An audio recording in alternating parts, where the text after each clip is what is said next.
Welcome to the Story Vault, where Miss Marple unlocks captivating mysteries. In the sleepy village of St. Mary Mead, a single letter holds the power to kill. When Beatrice Langston is found dead, clutching a cryptic note, poison on her lips, the idyllic Meadowbank house hides a web of secrets. Who wrote the lethal letter?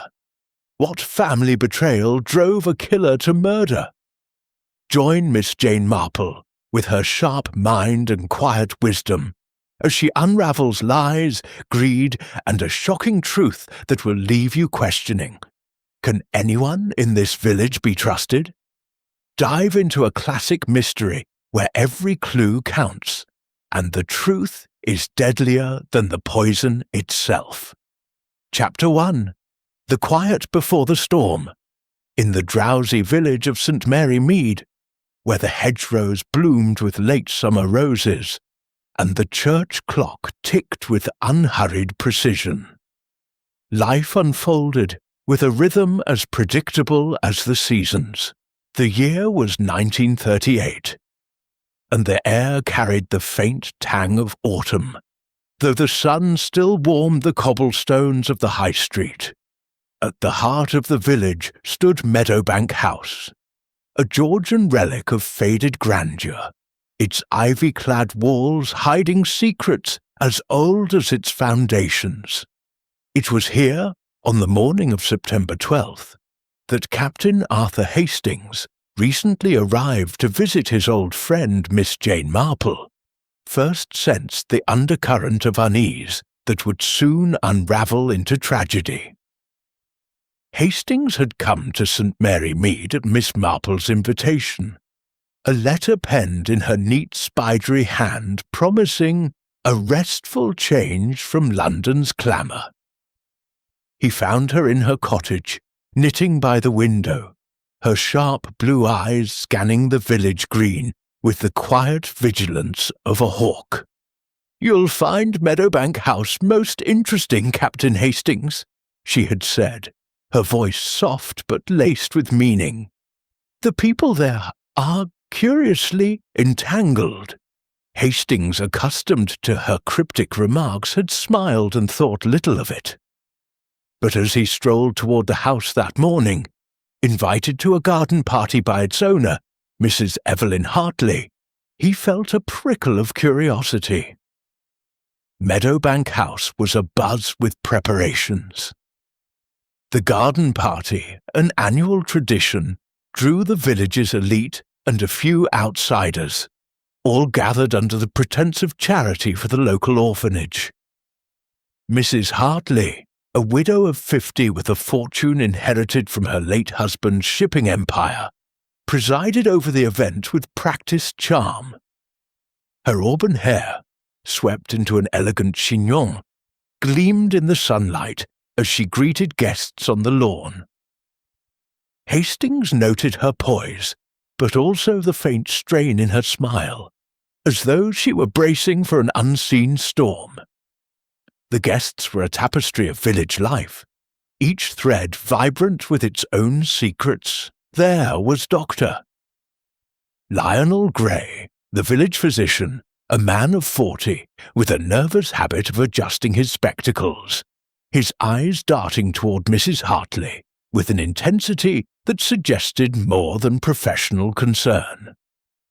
Beside him stood his wife, Clara Gray, a pale woman whose fragile beauty was marred by a perpetual frown, her fingers twisting a lace handkerchief.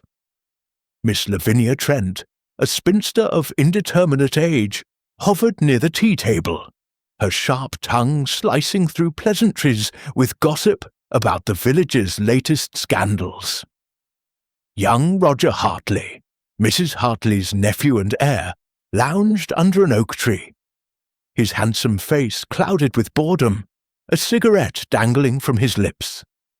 His fiancée, Sylvia Crane, a vivacious actress from London, laughed too loudly at his side, her emerald dress drawing envious glances.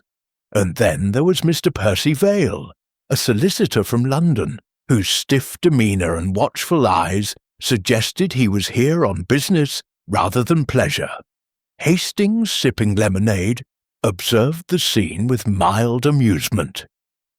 He had attended enough of Poirot's cases to recognize the signs of hidden tensions, the forced smiles, the guarded glances, the conversations that stopped abruptly when someone approached. He wondered what Miss Marple had meant by entangled. As he pondered, a scream pierced the air, sharp and chilling, from the direction of the house. The guests froze, their chatter silenced. Mrs. Hartley, her face ashen, hurried towards the sound, followed by Dr. Gray and a cluster of curious onlookers. Hastings, his instincts sharpened by years with Poirot, followed at a brisk pace. Inside the house, in the oak-panelled study, they found the source of the commotion. A maid, Elsie, trembling and wide-eyed, pointing to a crumpled figure on the floor. It was Miss Beatrice Langston, Mrs. Hartley's cousin and companion, a quiet woman in her 60s, known for her piety and unassuming nature. She lay motionless, her grey hair dishevelled, a letter clutched in her hand. Dr. Gray knelt beside her, his fingers searching for a pulse. After a moment, he looked up, his face grave. "She's dead," he said quietly. "Poison, I suspect. There's a faint odour of almonds on her breath." A murmur rippled through the gathered crowd. Mrs. Hartley swayed, clutching the doorframe, her eyes fixed on the letter in Beatrice's hand. "What is that?" she whispered, her voice trembling. Hastings, stepping forward, noted the envelope's elegant script, addressed to Miss Langston in black ink. The letter itself was brief, its contents obscured, but a single line caught his eye. "The truth will be your undoing." The police were summoned, and Inspector Grange, a stout man with a methodical air, arrived within the hour. He sealed the study, questioned the guests briefly, and declared the death suspicious, pending a post-mortem. The garden party dissolved into whispers and hurried departures. The festive mood shattered. Hastings, watching the scene unfold, felt a familiar stir of intrigue. This was no ordinary death, and he knew just the person to unravel its mysteries. He returned to Miss Marple's cottage, finding her in her garden, pruning roses with deliberate care. "Well, Captain Hastings," she said without looking up, "I trust you found Meadowbank House as interesting as I predicted." Hastings recounted the events, describing the body, the letter, and the shocked faces of the guests. Miss Marple listened, her needles clicking rhythmically, her expression serene but attentive. "Poison, you say?" she mused. "And a letter. How very curious. Beatrice Langston was a woman of few enemies, but many secrets, I suspect. Tell me, did you notice the envelope? Was it sealed when it arrived?" Hastings frowned, recalling the scene. "I don't know. It was already open when we found her." Miss Marple nodded, her eyes gleaming with a quiet intensity. "Then we must consider who wrote it, and who might have read it before her. A letter, Captain Hastings, is a dangerous thing in the wrong hands." As the sun dipped below the horizon, casting long shadows over St. Mary Mead, Hastings felt a chill that had little to do with the evening air. Miss Marple, he knew, had already begun to weave the threads of this mystery into a pattern only she could see. The village, so peaceful on the surface, was about to reveal its darkest secrets, and Miss Marple would be there to expose them, one quiet observation at a time. Chapter 2. The Shadow of Suspicion. The morning after Beatrice Langston's death, St. Mary Mead buzzed with whispers, the kind that spread like wildfire through the village's tea-rooms and post office.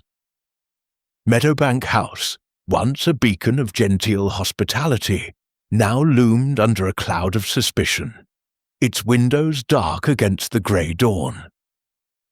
Captain Hastings, having spent a restless night in Miss Marple's spare room, rose early, his mind replaying the events of the previous day. The image of Beatrice's lifeless form, the cryptic letter clutched in her hand, haunted him. He knew Miss Marple was already at work, her mind sifting through the village's secrets with the precision of a seamstress threading a needle. At Meadowbank House, the police had taken charge. Inspector Grange, with his methodical demeanour and a notebook already filled with scribbled observations, had cordoned off the study and stationed a constable at the front gate. The post-mortem was underway, but preliminary reports confirmed Dr. Gray's suspicion: cyanide poisoning, swift and deliberate. The letter, now in police custody, was the subject of much speculation. Hastings, invited to the house to assist Miss Marple, who had been summoned by a shaken Mrs. Hartley, arrived to find the household in disarray. Mrs. Evelyn Hartley sat in the drawing-room, her face pale beneath a veneer of composure. She wore a navy dress, its severity underscoring her grief, though Hastings noted her hands trembled as she poured tea. "I can't believe it," she said, her voice low. "Beatrice was family, quiet and dependable. Who would do such a thing?" Her eyes flicked toward the door, as if expecting an answer to emerge from the shadows. Miss Marple, seated in a high-backed chair, her knitting needles clicking softly, observed the room with her usual calm. "It is always a shock, Mrs. Hartley, when violence intrudes upon a peaceful home," she said. "But tell me, when did you last see Miss Langston alive?" Mrs. Hartley hesitated, her cup clattering against its saucer. "Yesterday morning, just before the garden party began. She was in the study, sorting through some old correspondence. She seemed preoccupied, but I thought nothing of it. Beatrice was always fussing over papers." Miss Marple nodded, her eyes narrowing slightly. "And this letter she was holding, had you seen it before?" "No," Mrs. Hartley said quickly. "Too quickly," Hastings thought. "I mean, I don't know. Beatrice handled much of the household correspondence. It could have been anything." The drawing-room door opened, admitting Dr. Lionel Gray, his face drawn. He adjusted his spectacles, a nervous tic Hastings had noted the previous day. "Inspector Grange wishes to speak with everyone who was present yesterday," he said. "He's in the library now." As the household gathered, Hastings studied the suspects, for that was how he now thought of them. Roger Hartley, the nephew, slouched in a chair, his sullen expression at odds with the occasion. Sylvia Crane, his fiancée, sat close to him, her bright eyes darting about as if calculating her next move. Clara Gray, the doctor's wife, hovered near the window, her handkerchief twisted into a knot. Miss Lavinia Trent, ever the gossip, whispered to a maid in the corner, her sharp features alight with curiosity. Mr. Percy Vale, the solicitor, stood apart, his briefcase clutched like a shield, his expression unreadable. Inspector Grange began his questioning with a blunt efficiency. "Miss Langston died between 2 p.m. and 2:30 p.m. yesterday, according to the preliminary findings. Where were each of you during that time?" Mrs. Hartley spoke first. "I was on the lawn greeting guests. I didn't enter the house until the scream." Her alibi was corroborated by several guests, though Hastings noted the vagueness of the timing. Dr. Gray cleared his throat. "I was mingling, mostly near the refreshment tent. Clara was with me for part of the time." Clara nodded faintly, but her eyes avoided his, and Hastings wondered at the tension between them. Roger Hartley shrugged. "I was under the oak tree smoking. Sylvia was with me." Sylvia nodded vigorously, her smile strained. "We were together the whole time," she said, though her voice lacked conviction. Miss Trent's eyes gleamed. "I was at the tea table, observing everyone, as I always do. I saw nothing unusual, though I did notice Beatrice slip into the house around 1:45. She looked furtive." Mr. Vale's response was curt.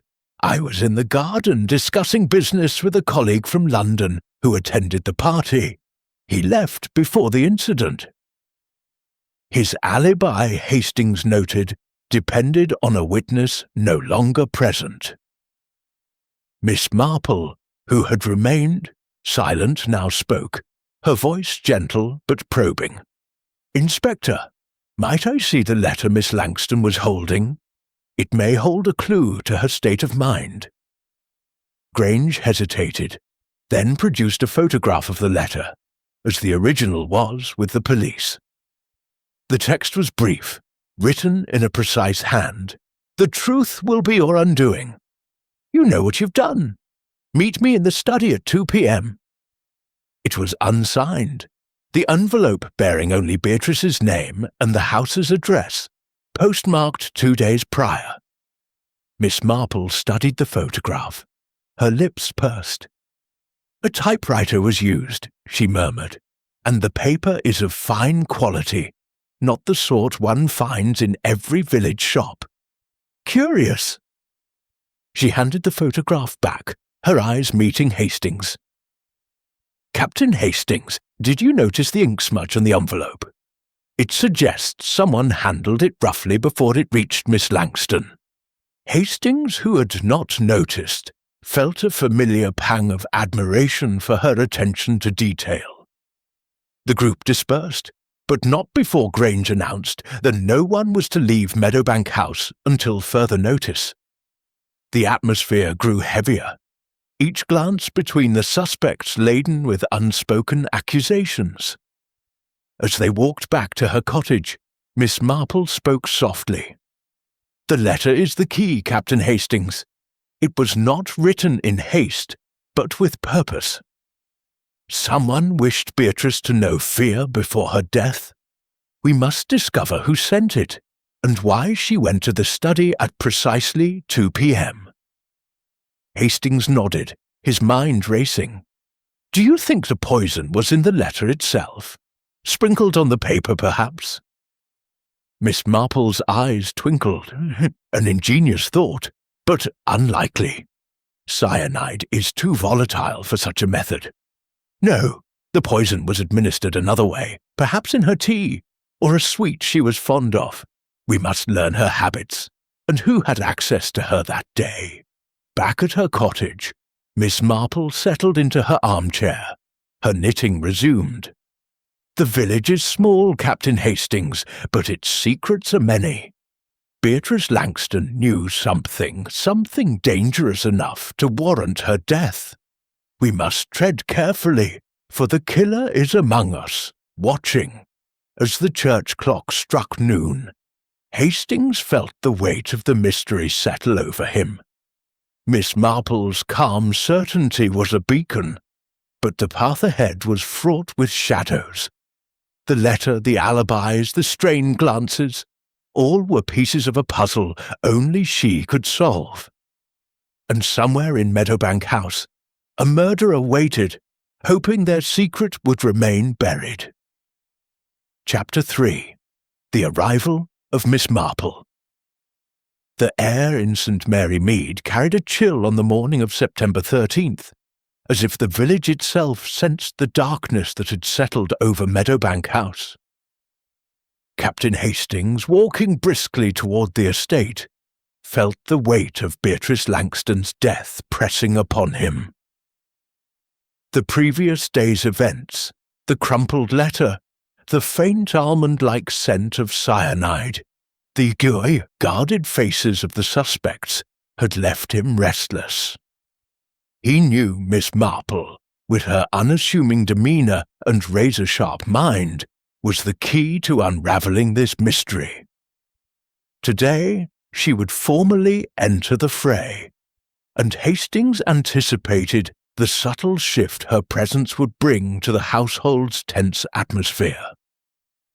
Miss Marple had been summoned by Inspector Grange, who, despite his initial scepticism of an old lady's fancies, had heard of her reputation from a colleague in London.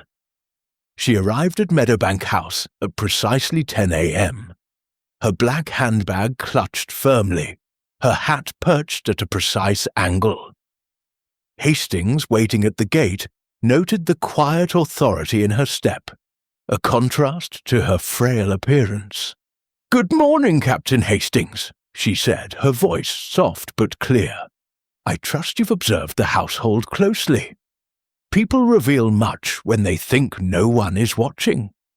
Inside, the drawing-room was a scene of strained civility.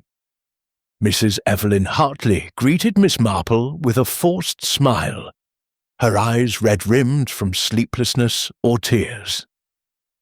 "Miss Marple, thank you for coming," she said. "This dreadful business.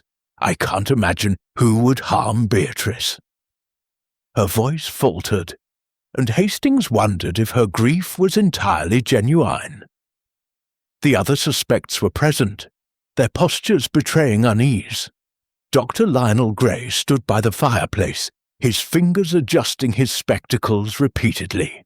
Clara Gray sat apart, her pale face expressionless, though her hands twisted her handkerchief with quiet intensity. Roger Hartley slouched in an armchair, his cigarette smoke curling upward, while Sylvia Crane, his fiancée, perched beside him. Her bright smile replaced by a nervous fidgeting. Miss Lavinia Trent, ever watchful, hovered near a side table, her eyes darting from face to face. Mr. Percy Vale, the solicitor, stood stiffly, his briefcase at his feet, as if ready to flee at a moment's notice. Inspector Grange, flanked by a young constable taking notes, addressed the group. "Miss Marple has kindly offered her assistance," he said, his tone betraying a hint of reluctance. "She has a knack for noticing things. I expect your full cooperation." Miss Marple inclined her head modestly. "I am merely an observer, Inspector, but in a village like St. Mary Mead, one learns that small details often reveal great truths." She settled into a chair, her knitting produced from her bag, the needles clicking rhythmically as she surveyed the room. Grange began by reviewing the facts.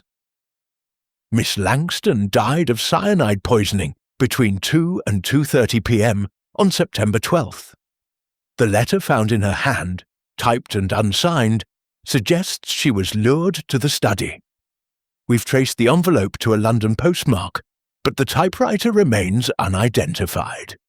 The poison was likely ingested, possibly in tea or a sweet, but we've found no contaminated items yet.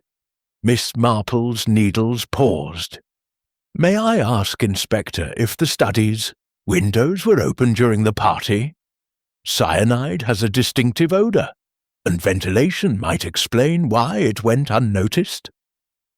Grange frowned, consulting his notes. One window was ajar, yes, but the room was empty when the maid found her, save for Miss Langston. Miss Marple nodded, her eyes on Mrs. Hartley. "And you, Mrs. Hartley, mentioned that Beatrice was sorting correspondence that morning. Did she often receive letters of a personal nature?" Mrs. Hartley hesitated, her fingers tightening around her teacup. "Not often. She was private, kept to herself, but she did receive occasional letters from a cousin in Devon. I never saw their contents." Hastings caught the slight quiver in her voice, a detail Miss Marple surely noted. The old lady turned to Dr. Gray. "Doctor, you suspected cyanide immediately." Is it common for a physician to carry such a poison, perhaps for medical purposes? Dr. Gray's spectacles slipped, and he pushed them back with a jerky motion. No, not at all. Cyanide has no medical use in my practice. I recognized the smell from my training. Chemical studies, you see. His wife, Clara, glanced at him sharply, her lips parting as if to speak, then closing again. Miss Marple's gaze shifted to Roger Hartley. Mr. Hartley, you were in the garden during the critical time. Did you see anyone enter the house, perhaps someone who seemed out of place? Roger exhaled a plume of smoke, his eyes narrowing. I wasn't paying attention. Too busy enjoying the party. Sylvia was with me, weren't you, darling? Sylvia nodded quickly, her smile brittle. Yes, we were together. I didn't notice anything unusual. Miss Lavinia Trent, unable to resist, interjected. I saw Beatrice go into the house at 1:45, as I told the inspector. She looked anxious, clutching a letter. I thought it odd, but then Beatrice was always odd. Her tone dripped with disdain, and Hastings wondered what grudge she held against the deceased. Mr. Vale, speaking for the first time, was curt. I was in the garden, as I said. I saw nothing of Miss Langston after the party began. His voice was flat, but his eyes flickered toward Mrs. Hartley, a detail Hastings filed away. Miss Marple's needles resumed their rhythm. Thank you all. It is helpful to hear your accounts. Captain Hastings, perhaps you could accompany me to the study. I should like to see where poor Beatrice met her end. Grange led them to the oak-panelled room, now eerily silent. The desk was cluttered with papers. A teacup sat untouched on a side table, and the window, as Grange had noted, was slightly ajar. Miss Marple moved slowly, her eyes scanning every detail, the inkstand, the scattered letters, the faint dust on the windowsill. She paused at the teacup, peering into its contents. No sugar, she murmured. Beatrice took her tea plain, did she not? Hastings, caught off guard, nodded. Mrs. Hartley mentioned it yesterday. Beatrice disliked sweets. Miss Marple's lips curved slightly. Yet cyanide is bitter. To mask it, one would need something stronger than tea. We must inquire about her habits. Perhaps a cordial or medicine she took regularly. As they left the study, Hastings felt the familiar thrill of Miss Marple's method. She saw what others missed, not through luck, but through a lifetime of observing human nature. Back in the drawing room, she addressed the group once more. One last question, if I may. Did anyone see Miss Langston open her letter, or perhaps receive it during the party? A chorus of denials followed, though Hastings noted Clara Gray's hesitation, her eyes darting to her husband before she shook her head. Miss Marple thanked them and took her leave, promising to return. As they walked back to her cottage, she spoke softly. The letter was typed, Captain Hastings, but the envelope was handwritten. That suggests care, perhaps even intimacy. Someone in that house knew Beatrice well and feared what she knew. Hastings frowned. But who? They all have alibis, more or less. Miss Marple's eyes twinkled. Alibis, my dear Captain, are like knitting patterns. They appear neat until you find a dropped stitch. We shall find it in time. As they reached her cottage, the church clock chimed 11, and Hastings felt the mystery deepening. Miss Marple's arrival had stirred the household, and he knew she was already piecing together the clues that to him remained frustratingly elusive. Chapter 4. The questions deepen. The afternoon sun cast dappled shadows across the lawn of Meadowbank House, but the warmth, did little to dispel the chill that had settled over its inhabitants. Captain Hastings, accompanying Miss Marple on her second visit to the estate on September 13th, sensed a shift in the atmosphere. The initial shock of Beatrice Langston's death had given way to a wary tension, as if each member of the household feared the scrutiny of the old lady with the piercing blue eyes. Miss Marple, undeterred by the strained politeness, moved with quiet purpose, her handbag a constant companion, her demeanour as unassuming as ever. Inspector Grange had requested Miss Marple's presence to review new findings, and Hastings noted the grudging respect in the inspector's tone as he greeted them in the library.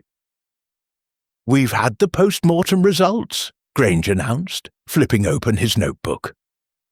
"Cyanide, as suspected, administered orally. The stomach contents suggest it was ingested shortly before death, likely within 10 minutes of her collapse.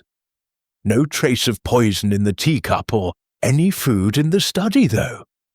Miss Marple, seated with her knitting, tilted her head. 10 minutes, you say? That narrows our window considerably. And the letter? Have you traced the typewriter? Grange shook his head. Not yet. The typeface is common, used in many offices. We're checking local stationers for the paper and envelope, but it's high-quality stock, not easily sourced in St. Mary Mead. Miss Marple's needles clicked softly. Then we must consider who had access to such materials, and to Miss Langston in those critical minutes. Her eyes swept the room, where the suspects had gathered at Grange's insistence. Mrs. Evelyn Hartley stood by the window, her posture rigid, her gaze fixed on the garden. Dr. Lionel Gray, adjusting his spectacles, hovered near a bookshelf, his unease palpable. Clara Gray sat in a corner, her face pale, her fingers shredding a handkerchief. Roger Hartley leaned against the mantelpiece, his cigarette unlit, his eyes darting toward his fiancée, Sylvia Crane, who fidgeted with a bracelet, her usual vivacity subdued. Miss Lavinia Trent, ever observant, perched on a sofa, her lips pursed as if restraining a torrent of gossip. Mr. Percy Vale, the solicitor, stood apart, his briefcase a constant shield, his expression impassive. Miss Marple began her questioning with deceptive gentleness. "Mrs. Hartley, you mentioned Beatrice was sorting correspondence that morning. Did she use the study regularly for such tasks?" Mrs. Hartley nodded, her voice low. "Yes, it was her habit. She liked the quiet there. She'd spend hours organizing letters, household accounts, even old family papers." "Did she ever mention receiving threatening letters before?" Miss Marple asked, her tone mild. Mrs. Hartley's eyes widened briefly. "No, never." "Beatrice was unremarkable. I can't imagine why anyone would threaten her." Her voice wavered, and Hastings noted the slight tremor in her hands. Miss Marple turned to Dr. Gray. "Doctor, you were quick to identify cyanide. Have you encountered it before, perhaps in your practice or elsewhere?" Dr. Gray's spectacles slipped, and he pushed them back with a nervous gesture. "Only in theory, Miss Marple. My training included toxicology, but cyanide isn't something I keep in my surgery. It's far too dangerous." His wife Clara glanced at him, her expression unreadable, and Hastings wondered at the silent communication between them. To Roger Hartley, Miss Marple said, "You and Miss Crane were together in the garden, I believe." "Did either of you see Beatrice after she entered the house at 1:45, as Miss Trent observed?" Roger exhaled sharply, his tone impatient. "No, I told you we were busy. I didn't see her all day." Sylvia nodded, her voice tight. "Same here. We were distracted." Her cheeks flushed, and Hastings sensed a lie, though he couldn't pinpoint its source. Miss Lavinia Trent leaned forward, eager to contribute. "I saw Beatrice with that letter, as I said. She was clutching it like it was life or death.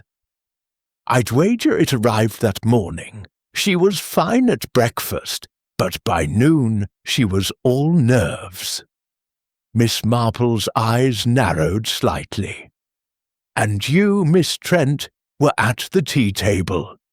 Did you see anyone approach the house around 2 o'clock p.m.? Miss Trent hesitated, her gaze flickering to Mrs. Hartley.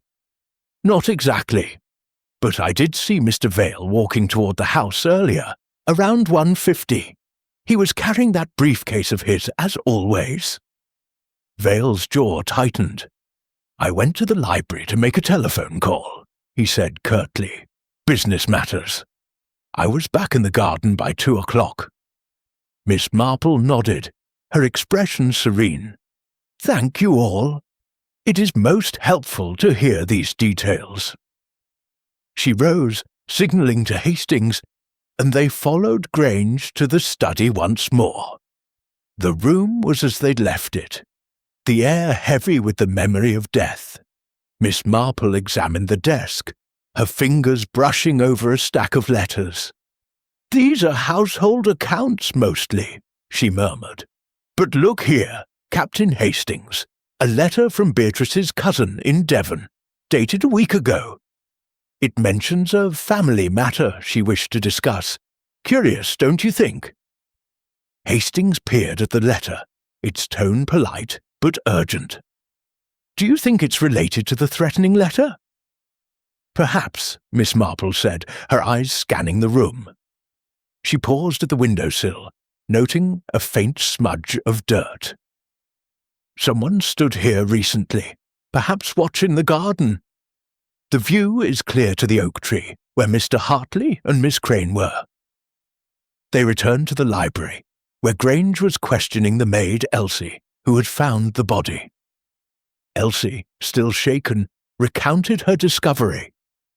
"I went to the study at 2:30 to bring Miss Langston her afternoon tea. She was lying there, the letter in her hand. I didn't touch anything, I swear." Miss Marple's voice was gentle. "Did Miss Langston take anything besides tea that day? A cordial, perhaps, or a medicine?" Elsie frowned. "She did take a tonic sometimes for her nerves, yeah. Kept it in a little bottle in her room, but I didn't see her with it yesterday." Miss Marple thanked her, then turned to Grange. "Inspector, might you have the tonic bottle tested? It may be worth examining." Grange nodded, making a note. As they left the house, Miss Marple spoke softly to Hastings. "The poison was likely in the tonic, Captain Hastings.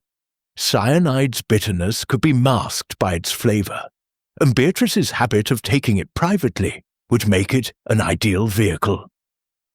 We must learn who had access to her room, and who knew her habits." Hastings frowned. "But the letter, it lured her to the study. Why poison her there?" Miss Marple's eyes gleamed. "To ensure she was found quickly, perhaps. Or to create confusion.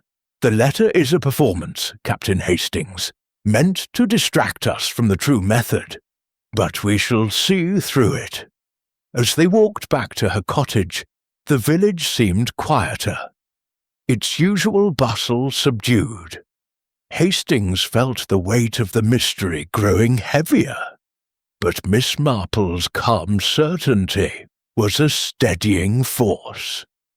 She was weaving a net, he knew, and soon it would tighten around the killer. Chapter 5. The Red Herrings. The sun hung low over St. Mary Mead on the afternoon of September 13th, casting long shadows that seemed to mirror the lengthening doubts in Captain Hastings's mind.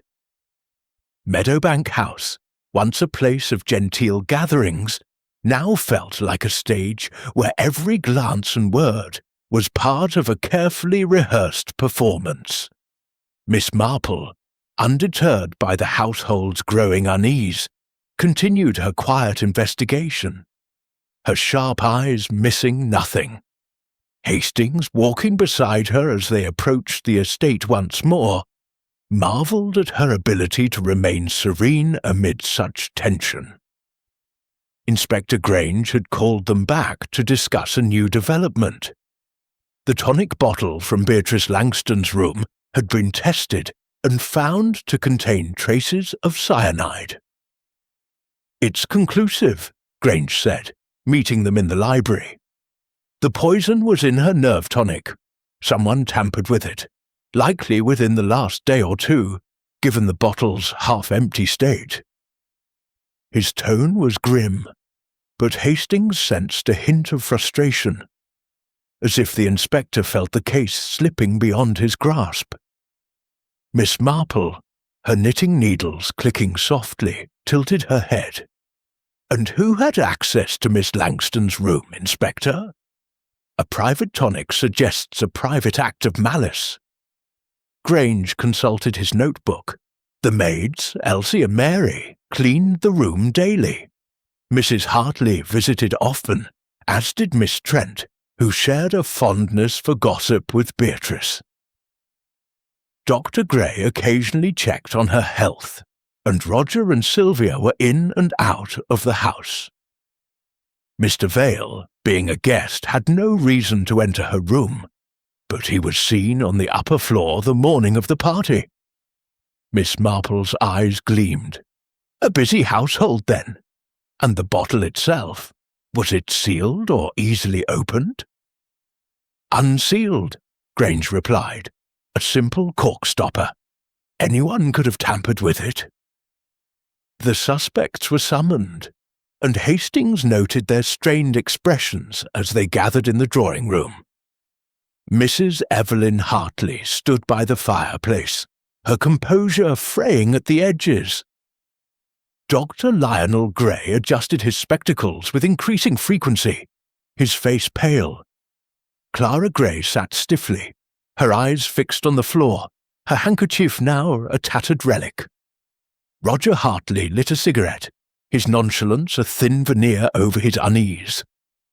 Sylvia Crane, beside him, twisted her bracelet, her usual brightness dimmed. Miss Lavinia Trent, ever watchful, sat with a notebook of her own, as if cataloguing the room's secrets. Mr. Percy Vale stood apart, his briefcase clutched tightly, his gaze steady but guarded. Grange addressed the group. The cyanide was in Miss Langston's tonic. Someone in this house had the opportunity to poison it. I want straight answers. Who saw that bottle, and when?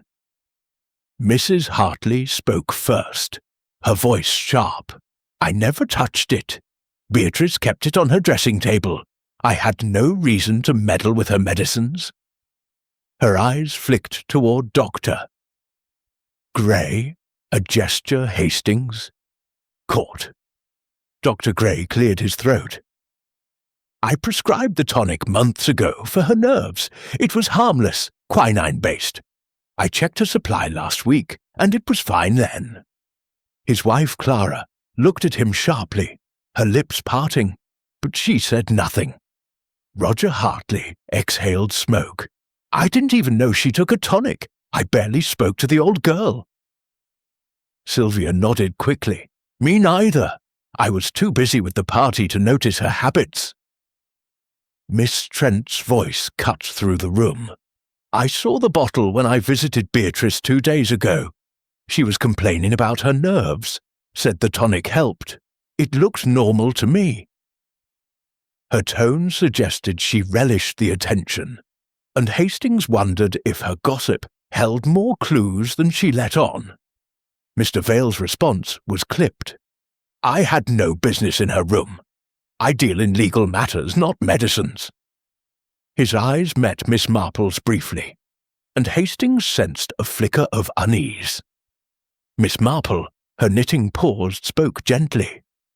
It is curious, is it not, that a private tonic, kept in a private room, became the instrument of death. Yet the letter lured her to the study. Why not poison her in her room, where she usually took it? Grange frowned. You think the letter was a distraction? Perhaps, Miss Marple said, her eyes scanning the room. Or perhaps it was meant to ensure she took the tonic at a precise time, when someone could be certain of her actions. She turned to Elsie the maid, who hovered nervously nearby. Elsie, did Miss Langston take her tonic regularly, at a set time? Elsie nodded. Every afternoon, around 2 p.m., ma'am. She'd take a spoonful in her room, then sometimes go to the study to read or write. Miss Marple's lips curved slightly. And did anyone visit her room that morning before the party? Elsie hesitated. Mrs. Hartley was there, early, about 10 o'clock. And Miss Trent popped in around 11 o'clock. I didn't see anyone else. Mrs. Hartley's face flushed. I was only checking on her, as I always did. She seemed perfectly fine. Miss Trent sniffed. We chatted about village matters. Nothing unusual. Miss Marple thanked them and requested to see Beatrice's room. Grange led them upstairs, where the small, tidy chamber revealed little at first glance. The dressing table held the tonic bottle, now in police custody, alongside a few personal items, a Bible, a photograph of a stern-faced woman, likely the cousin in Devon, and a locked diary. Miss Marple examined the diary, noting its worn leather cover. Inspector, have you opened this? Grange shook his head. No key yet. We're searching for it. Miss Marple's eyes lingered on the photograph. Family matters, perhaps. We must learn more about this cousin. She moved to the window which overlooked the garden, and noted a clear view of the oak tree where Roger and Sylvia had been. A convenient vantage point, she murmured. Back in the drawing room, a new piece of evidence emerged. A groundskeeper reported finding a small vial in the shrubbery near the study window. Its label illegible, but its size suggestive of a chemical container. Grange held it up, encased in a cloth. Could be where the cyanide came from. We're testing it for fingerprints. The announcement stirred the room. Dr. Gray's face paled further, and Clara's eyes widened. Roger stubbed out his cigarette, his jaw tight. Sylvia's bracelet twisting grew frantic, and Miss Trent's notebook snapped shut. Mr. Vale remained impassive, but his knuckles whitened around his briefcase.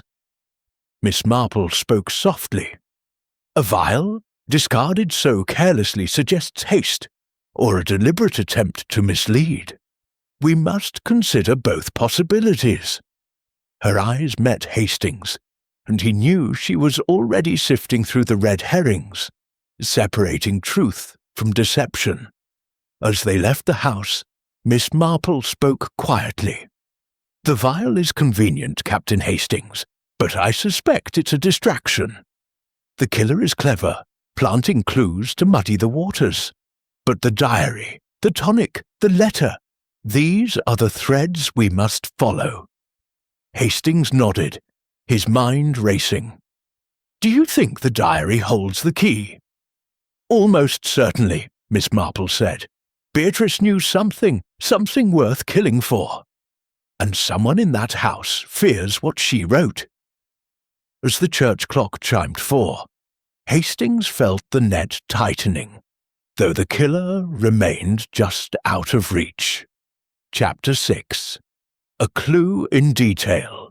The late afternoon light filtered through the lace curtains of Miss Marple's cottage, casting delicate patterns on the polished floorboards.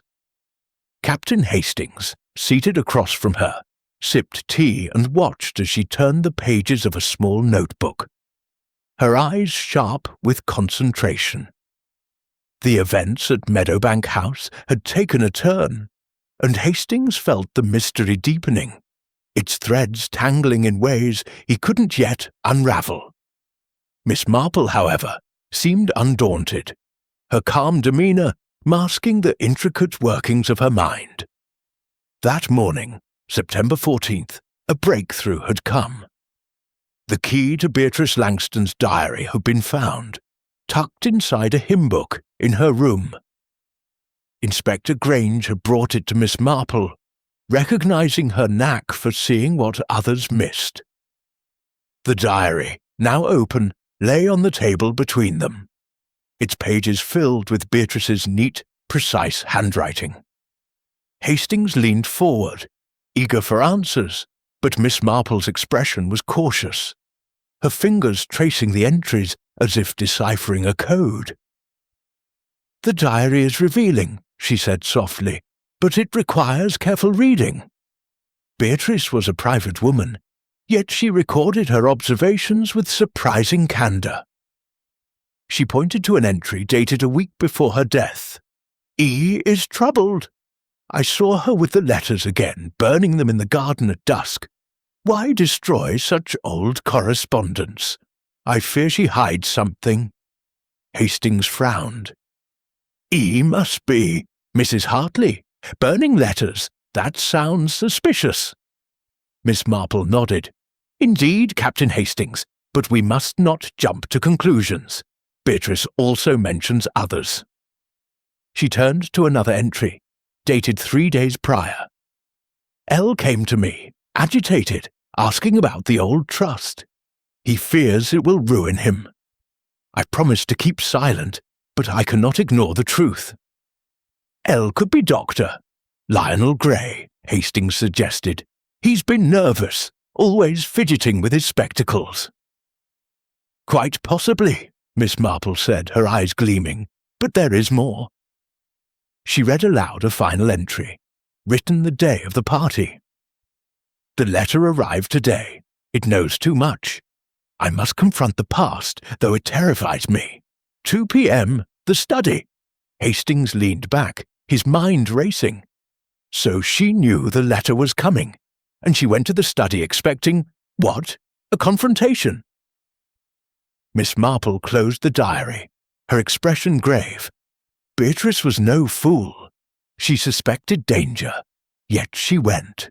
That suggests she felt compelled, perhaps by guilt or duty. We must learn what past she feared. They returned to Meadowbank House, where Inspector Grange awaited them in the library. The vial found in the shrubbery had yielded no fingerprints, deepening the mystery.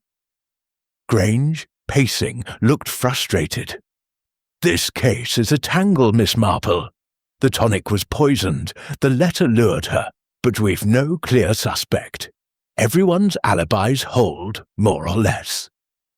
Miss Marple's needles clicked as she settled into a chair. "Alibis, Inspector, are like lace.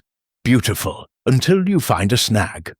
Let us examine the details closely." She requested to speak with the household again, and the suspects gathered, their faces a mix of weariness and wariness. Mrs. Evelyn Hartley entered first, her posture stiff. Miss Marple, with her usual gentleness, asked, "Mrs. Hartley, did you ever see Beatrice burning letters in the garden? Perhaps old family correspondence?" Mrs. Hartley's face paled, her hands clenching. "Burning letters? No, I don't recall. Beatrice handled her own papers." Her voice faltered, and Hastings noted the flicker of panic in her eyes. Miss Marple turned to Dr. Gray. "Doctor, Beatrice mentioned a trust in her diary. Did you discuss financial matters with her? Perhaps something troubling?" Dr. Gray's spectacles slipped, and he pushed them back with a trembling hand. "A trust? I may have mentioned the Hartley estate's finances. As her doctor, I knew she worried about money, but nothing specific." His wife Clara stared at him, her lips tight, and Hastings sensed a rift between them. Roger Hartley, when questioned, scoffed.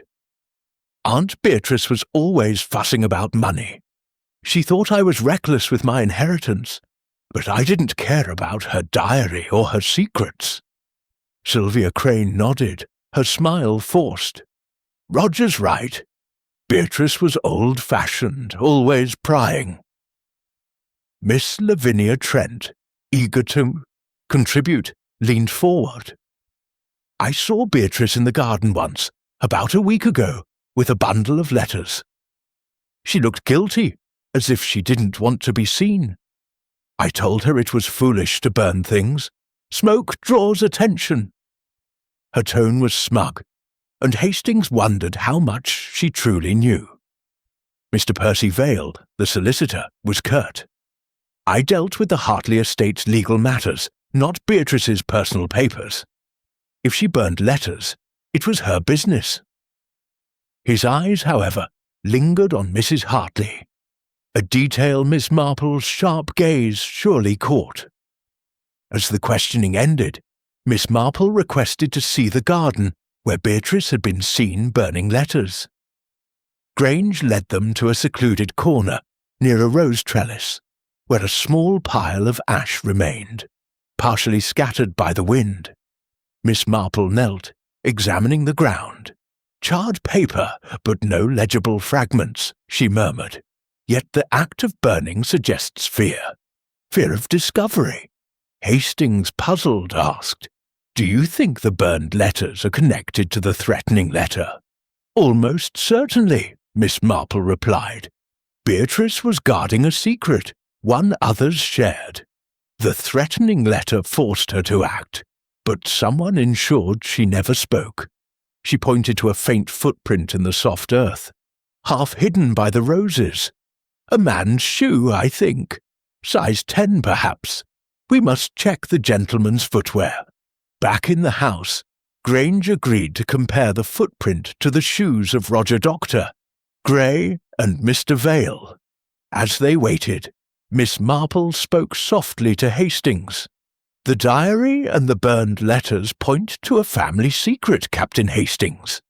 Mrs. Hartley's reaction, Doctor. Gray's nervousness. Even Mr. Vale's reticence. They all suggest knowledge of something hidden.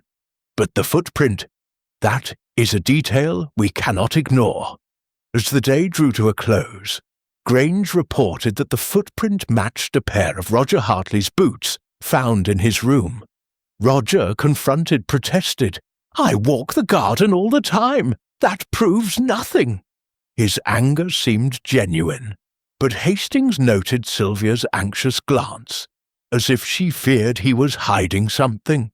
Miss Marple, undeterred, thanked Grange and led Hastings back to her cottage. "The footprint is a clue, but not the whole story," she said.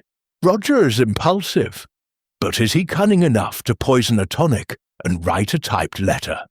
We must look closer at the others, especially those who knew Beatrice's habits intimately."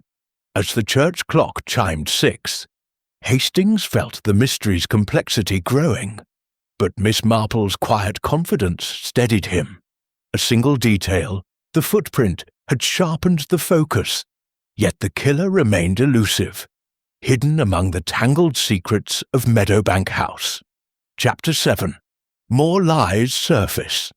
The morning of September 15th dawned grey and heavy over St. Mary Mead, the sky a canvas of brooding clouds that mirrored the growing unease at Meadowbank House. Captain Hastings, walking beside Miss Marple as they approached the estate, felt the weight of the mystery pressing harder. The diary, the footprint, the poison tonic. Each clue seemed to point in multiple directions, and the household's carefully guarded secrets were beginning to fray under Miss Marple's relentless scrutiny. Her calm demeanour, as always, belied the sharpness of her mind, and Hastings knew she was closing in on the truth, one subtle observation at a time. Inspector Grange met them in the drawing room, his face etched with frustration. "We've hit a wall, Miss Marple. he admitted, flipping through his notebook. The footprint matches Roger Hartley's boots, but he's right. It's not conclusive. The garden's a public space for the household, and the typewriter remains untraced, though we've confirmed the paper came from a London stationer, not local. Miss Marple, settling into a chair with her knitting, nodded thoughtfully. The typewriter is a puzzle, Inspector, but not unsolvable. We must consider who in this house has connections to London and access to such equipment. Her eyes scanned the room where the suspects had gathered, their faces a mixture of dread and defiance. Mrs. Evelyn Hartley stood by the window, her hands clasped tightly, her composure strained. Dr. Lionel Gray, his spectacles slipping, fidgeted near the fireplace, his wife Clara beside him, her eyes downcast but alert. Roger Hartley slouched in an armchair, his cigarette unlit, his jaw set. Sylvia Crane, his fiancée, sat close, her fingers twisting her bracelet with nervous energy. Miss Lavinia Trent perched on a sofa, her sharp gaze darting from face to face, as if cataloguing every reaction. Mr. Percy Vale, the solicitor, stood apart, his briefcase at his feet, his expression impassive but watchful. Miss Marple began her questioning with her usual gentle precision. Mrs. Hartley, Beatrice's diary mentioned you burning letters in the garden. Can you recall what those letters contained, or why you destroyed them? Mrs. Hartley's face flushed, her voice sharp. I told you, I don't recall burning anything. Beatrice must have been mistaken. She was fanciful at times. Her eyes darted to Mr. Vale, a fleeting glance that Hastings noted. Miss Marple turned to Dr. Gray. Doctor, the diary also mentioned a trust, and your agitation about it. Can you clarify what financial matters you discussed with Beatrice? Dr. Gray's hands trembled as he adjusted his spectacles. It was nothing significant. Beatrice asked about the Hartley Estates Trust, which I know little about. I told her to speak to Mr. Vale. I was merely concerned for her health. She seemed anxious. Clara Gray's gaze sharpened, and Hastings sensed she knew more than she let on. To Roger and Sylvia, Miss Marple said, You both claim to have been together in the garden. Yet Miss Trent saw you, Miss Crane, near the house at 1:55 p.m. Can you explain? Sylvia's bracelet twisting stopped abruptly. I stepped inside to powder my nose, only for a moment. Roger was still under the oak tree. Roger nodded, but his eyes avoided hers, and Hastings wondered if their alibi was crumbling. Miss Trent, eager to contribute, leaned forward. I saw Sylvia near the study door, not the powder room. She looked furtive, if you ask me. And I heard Beatrice arguing with someone that morning, raised voices, though I couldn't make out the words. Miss Marple's needles paused. Arguing, you say? With whom? Miss Trent hesitated, her eyes flickering to Mrs. Hartley. I couldn't see. It was through the study door, around 11:30 a.m., but Beatrice sounded upset. Mr. Vale, when questioned, was curt. I was in London 2 days before the party, handling estate matters. I have no typewriter here, and I had no quarrel with Beatrice. His tone was firm, but Hastings noted the slight tightening of his grip on his briefcase. As the questioning ended, a new piece of evidence emerged. Elsie, the maid, approached Grange, her face pale. Sir, I found something in Miss Langston's room, hidden in her sewing basket. She produced a small, crumpled note, handwritten in a different script from the threatening letter. It read, Meet me at 11:30 a.m. in the study. We must settle this. It was unsigned, but the ink matched that of the threatening letter's envelope. Miss Marple examined the note. Her lips pursed. This was written in haste, unlike the typed letter. And the time, 11:30 a.m., suggests Beatrice had another meeting before her fatal one. We must learn who she met. Grange ordered the household to remain available and escorted Miss Marple and Hastings to Beatrice's room to investigate further. The sewing basket, tucked under a chair, contained needles, thread, and a few scraps of fabric, but nothing else of note. Miss Marple, however, lingered over a single thread caught on the basket's edge, a deep green, unlike Beatrice's usual muted colours. "This is silk," she murmured. "Not the sort Beatrice used. Perhaps it came from someone else's clothing." Hastings, puzzled, asked, "Do you think it's significant?" "Everything is significant, Captain Hastings," Miss Marple replied. "A thread, a footprint, a note. These are the stitches of our pattern. We must find where they lead." Back in the drawing room, Grange confronted the household about the note. No one admitted to writing it, though Clara Gray's face paled and Sylvia's eyes widened. Mrs. Hartley, questioned about the morning argument, denied hearing anything, but her voice trembled. Dr. Gray claimed he was in his surgery at 11:30, while Roger and Sylvia insisted they were together in the garden.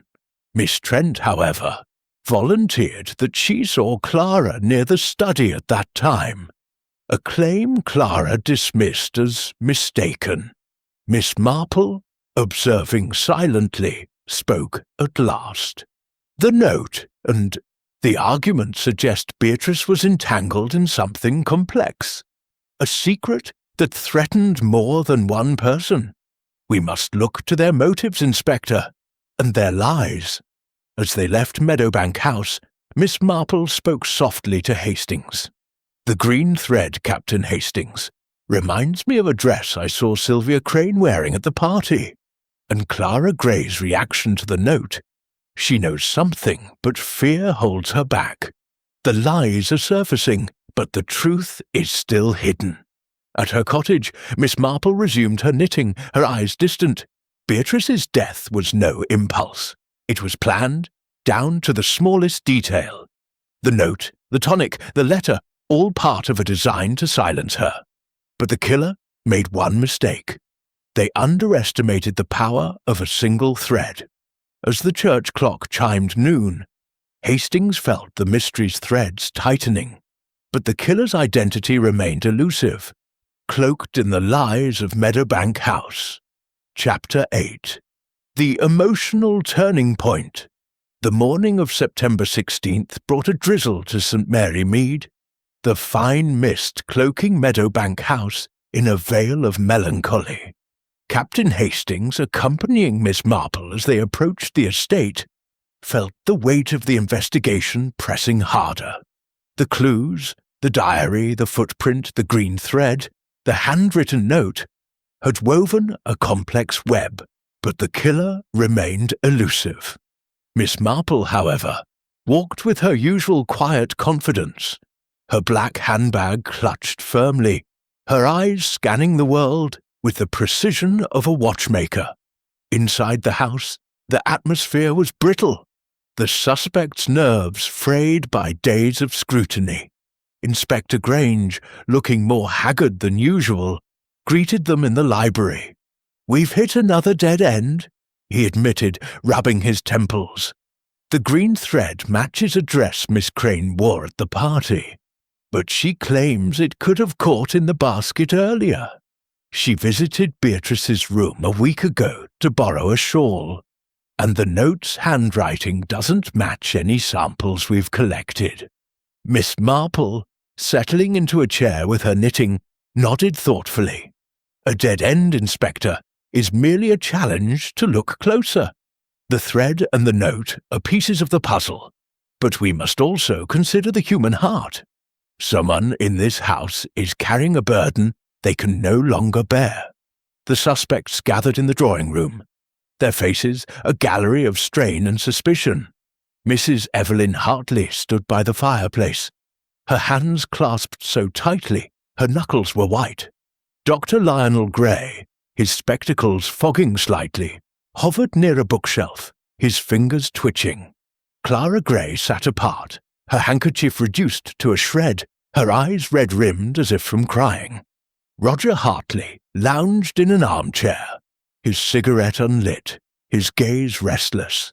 Sylvia Crane, beside him, fidgeted with her bracelet, her usual charm replaced by a nervous edge. Miss Lavinia Trent sat with her notebook, her sharp eyes missing nothing.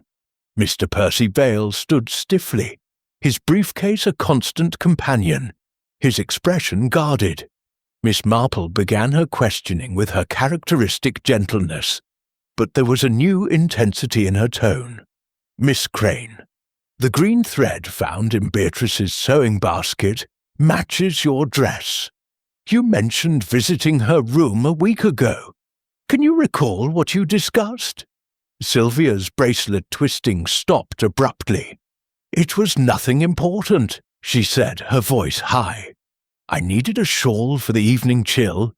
Beatrice was kind, lent me one. We chatted about village life, I suppose. Her eyes darted to Roger, who avoided her gaze. Miss Marple turned to Clara Gray. Mrs. Gray, you were seen near the study at 11:30 a.m. on the day of the murder, when Beatrice was heard arguing. Did you speak with her then? Clara's face crumpled, and for a moment Hastings thought she might faint. I did go to the study, she whispered, her voice barely audible. Beatrice was upset. She said she discovered something about the family, about money. She wouldn't tell me more, but she was afraid. I begged her to be careful, but she sent me away.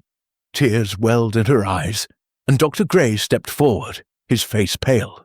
Clara, why didn't you tell me? He asked, his voice sharp with concern. Clara shook her head, unable to speak, and Hastings felt a pang of sympathy.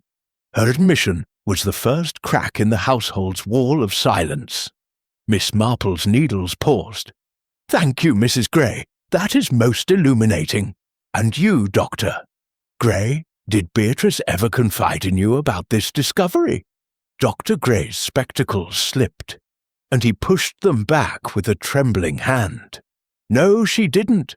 I knew she was worried about the estate's finances, but nothing specific, I swear it.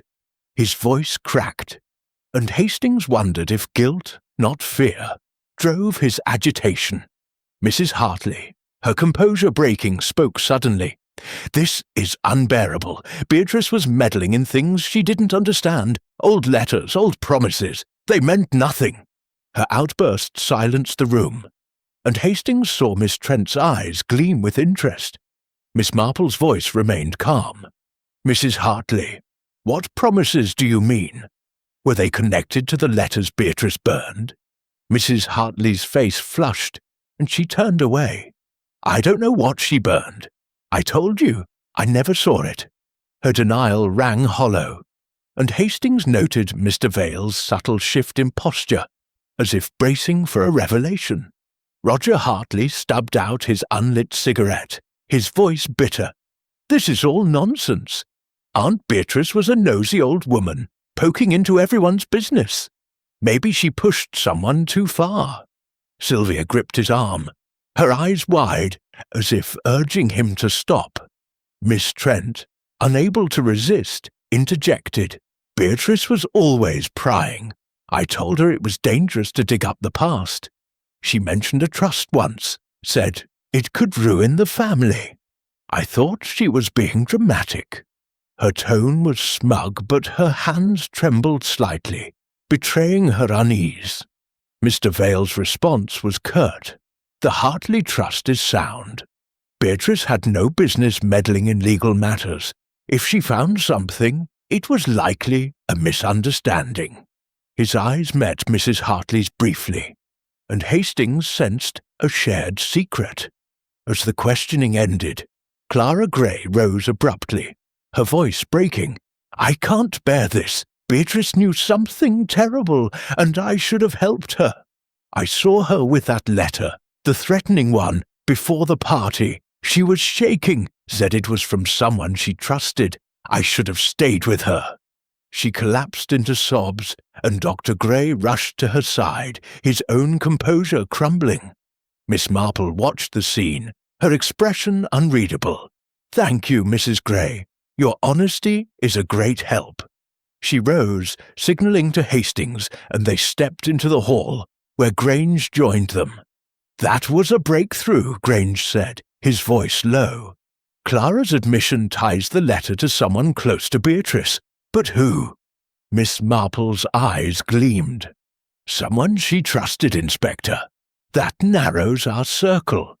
And Mrs. Hartley's outburst about promises. They are linked to the burned letters, I'm certain. We must find out what they contained." They returned to Beatrice's room, where Miss Marple examined the sewing basket again, her fingers lingering on the green thread. "This thread is a clue, Captain Hastings, but not to Sylvia alone. It suggests someone else was in this room. Perhaps during the argument Clara overheard. We must learn who else wore green that day." As they left the house, Miss Marple spoke softly.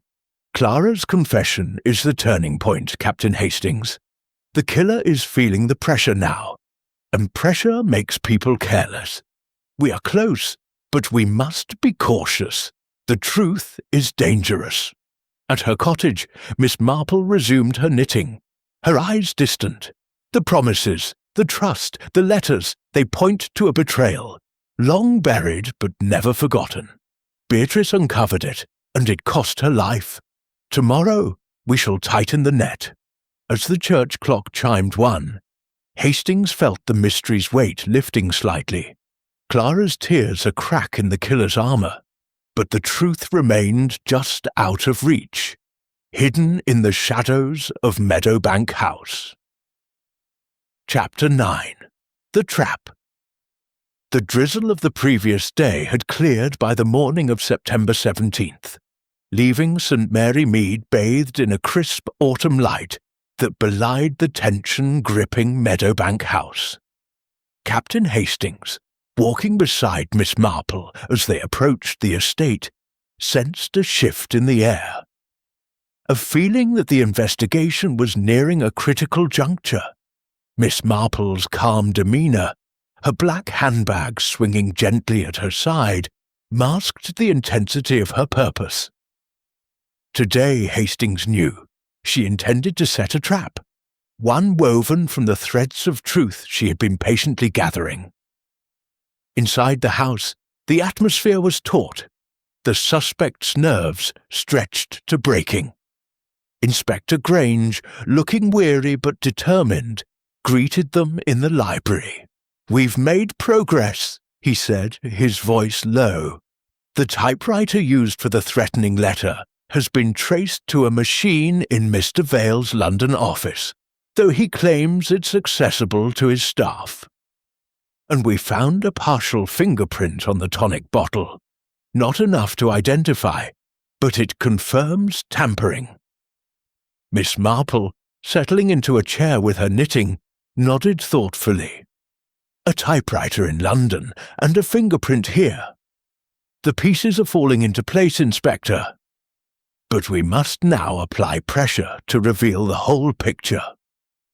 Her eyes gleamed with quiet resolve, and Hastings felt a thrill of anticipation. He had seen her work this way before, orchestrating a moment where the guilty could no longer hide. Grange had summoned the household to the drawing room, and the suspects gathered, their faces a study in unease. Mrs. Evelyn Hartley stood by the window, her hands clasped tightly, her composure brittle. Dr. Lionel Gray adjusted his spectacles with trembling fingers, his wife Clara beside him, her eyes red from crying but alert. Roger Hartley slouched in an armchair, his cigarette unlit, his gaze defiant. Sylvia Crane, fidgeting with her bracelet, sat close to him, her usual vivacity replaced by a nervous edge. Miss Lavinia Trent perched on a sofa, her notebook open, her sharp eyes cataloguing every detail. Mr. Percy Vale stood apart, his briefcase clutched like a talisman, his expression guarded but strained. Miss Marple began, her voice gentle but carrying an undercurrent of steel. "We are close to the truth, my friends, but one of you holds the key. The letter that lured Beatrice Langston to her death was typed on a machine linked to Mr. Vale's office.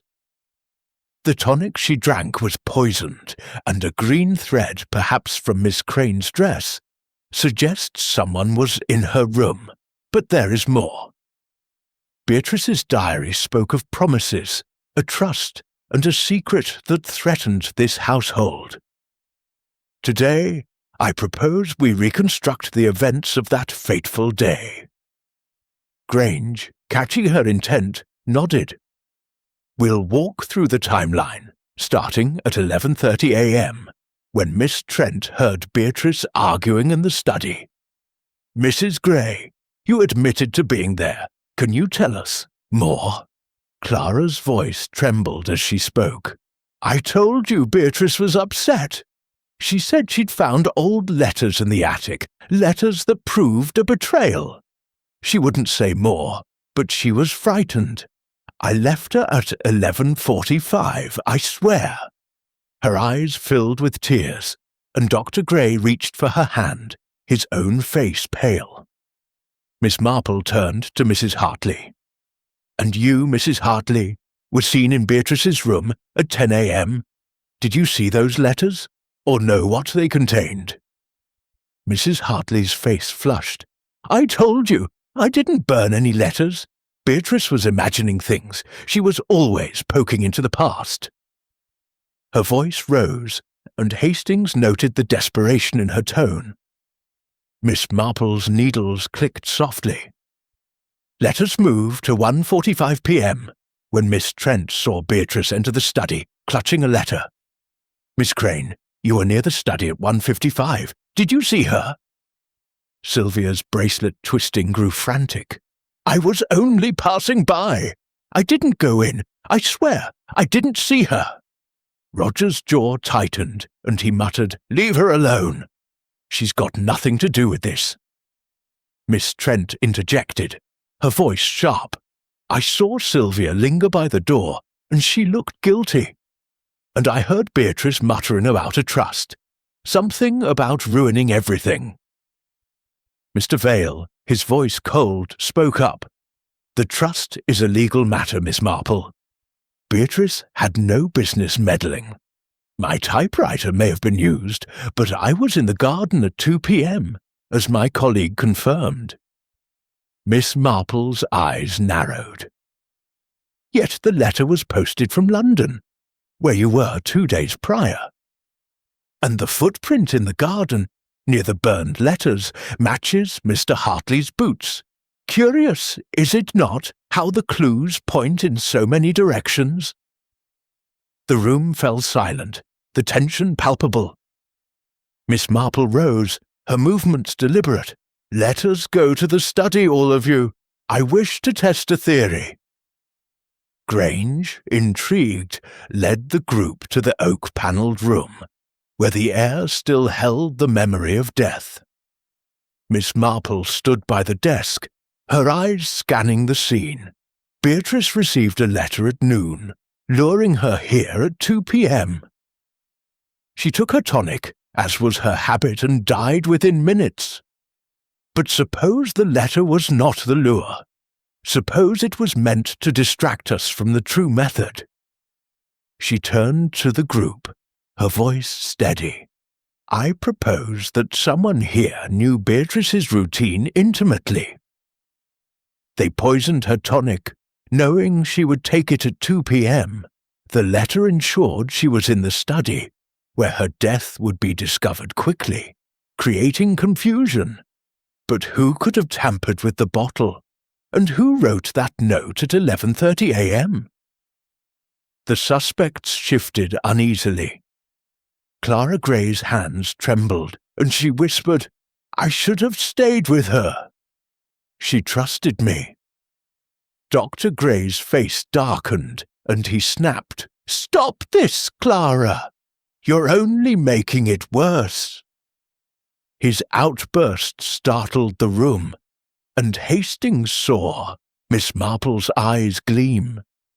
Mrs. Hartley, her voice breaking, cried, "Enough! I can't bear this. Beatrice found letters. Old letters from my husband's time. They proved an indiscretion. I burned them to protect the family, but I didn't kill her."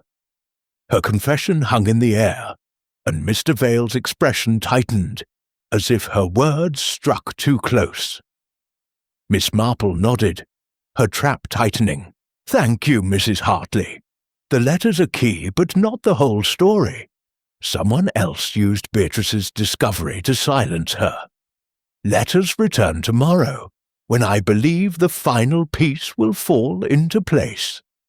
As they left the house, Miss Marple spoke softly to Hastings. "The trap is set, Captain Hastings.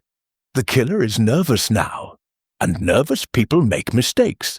Tomorrow we shall see who breaks." At her cottage, her knitting resumed, the needles a steady rhythm. The letters spoke of betrayal, but the trust is the heart of this. Someone feared ruin, and Beatrice paid the price.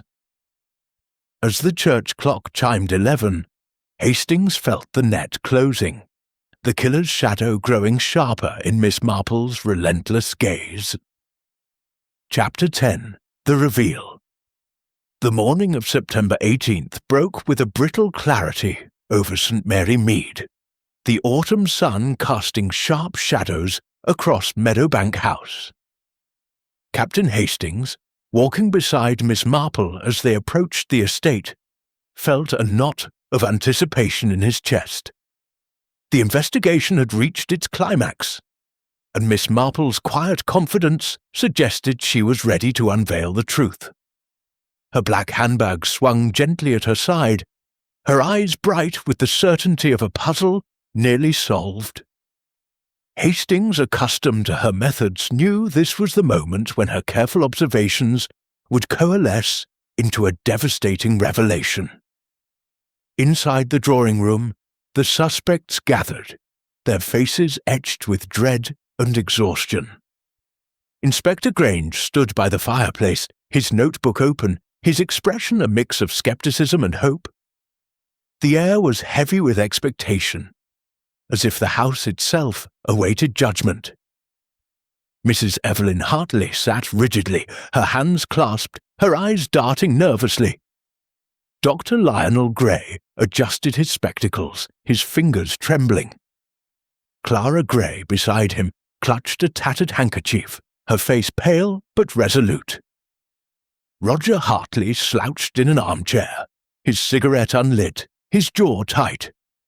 Sylvia Crane, fidgeting with her bracelet, sat close to him, her eyes wide with apprehension.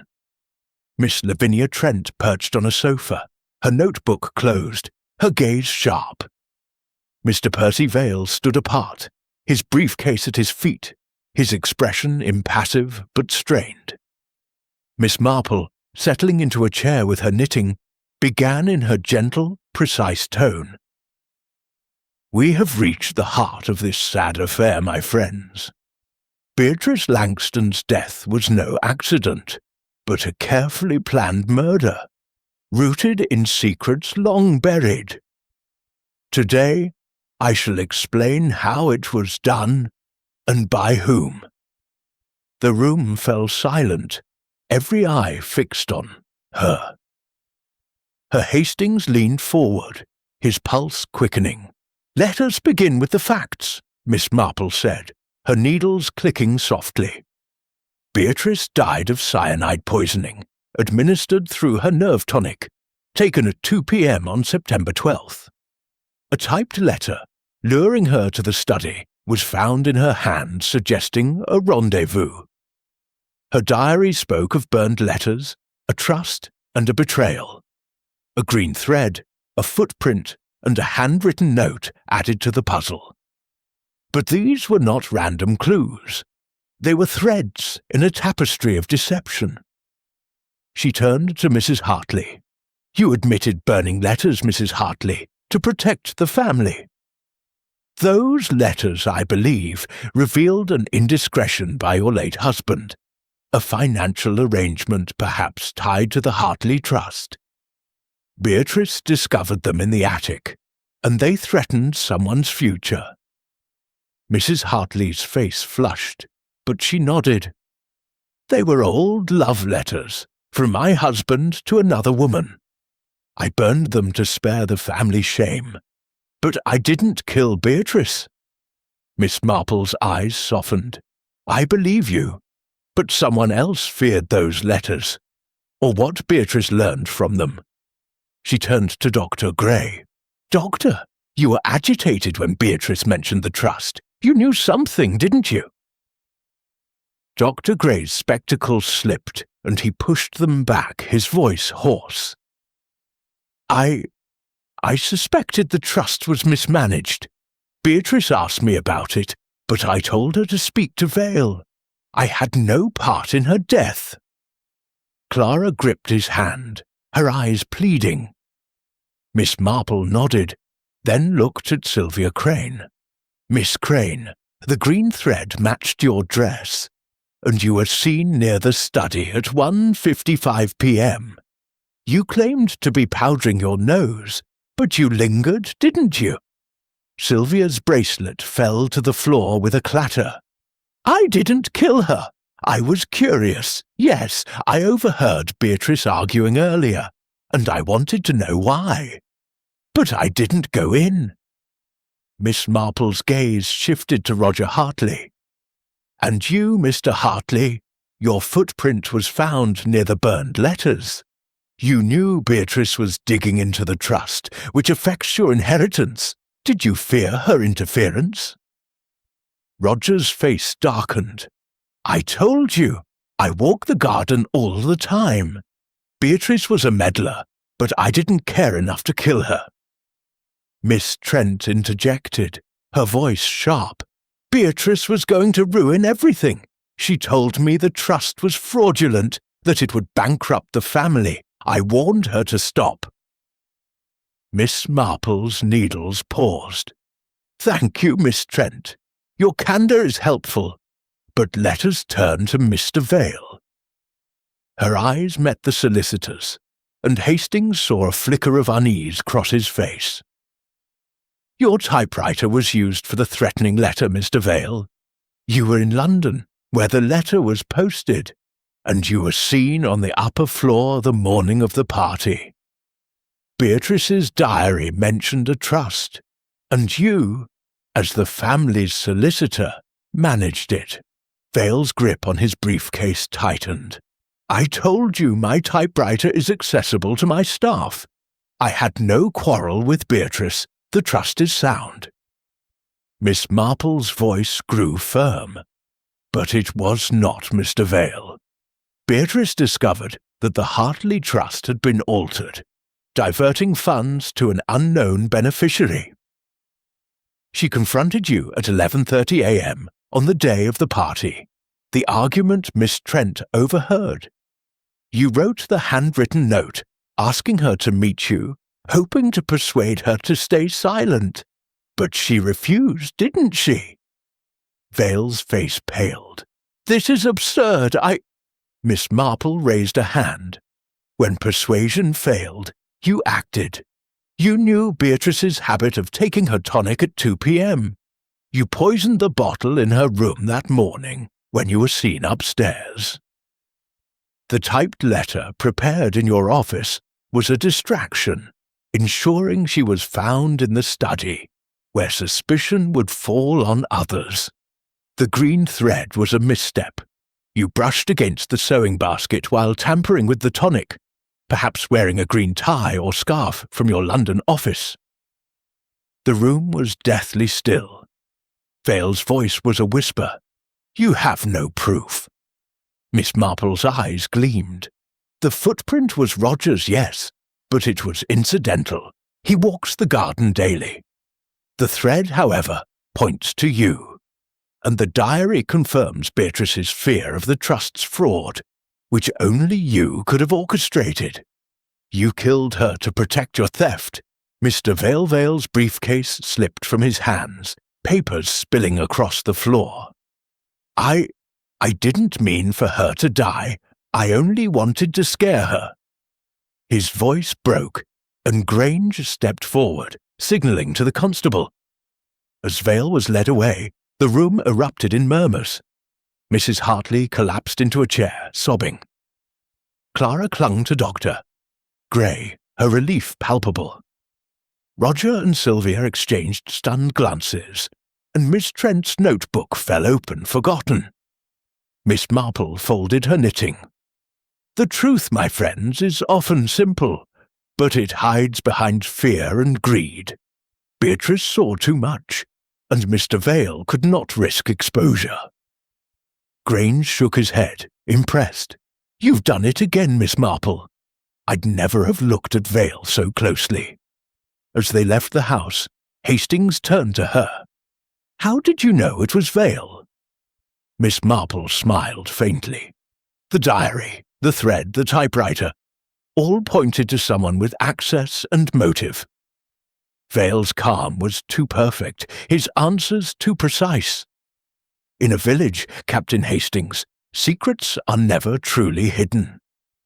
As the church clock chimed noon, the weight of the mystery lifted, replaced by the quiet satisfaction of justice served. Chapter 11. The Reflection.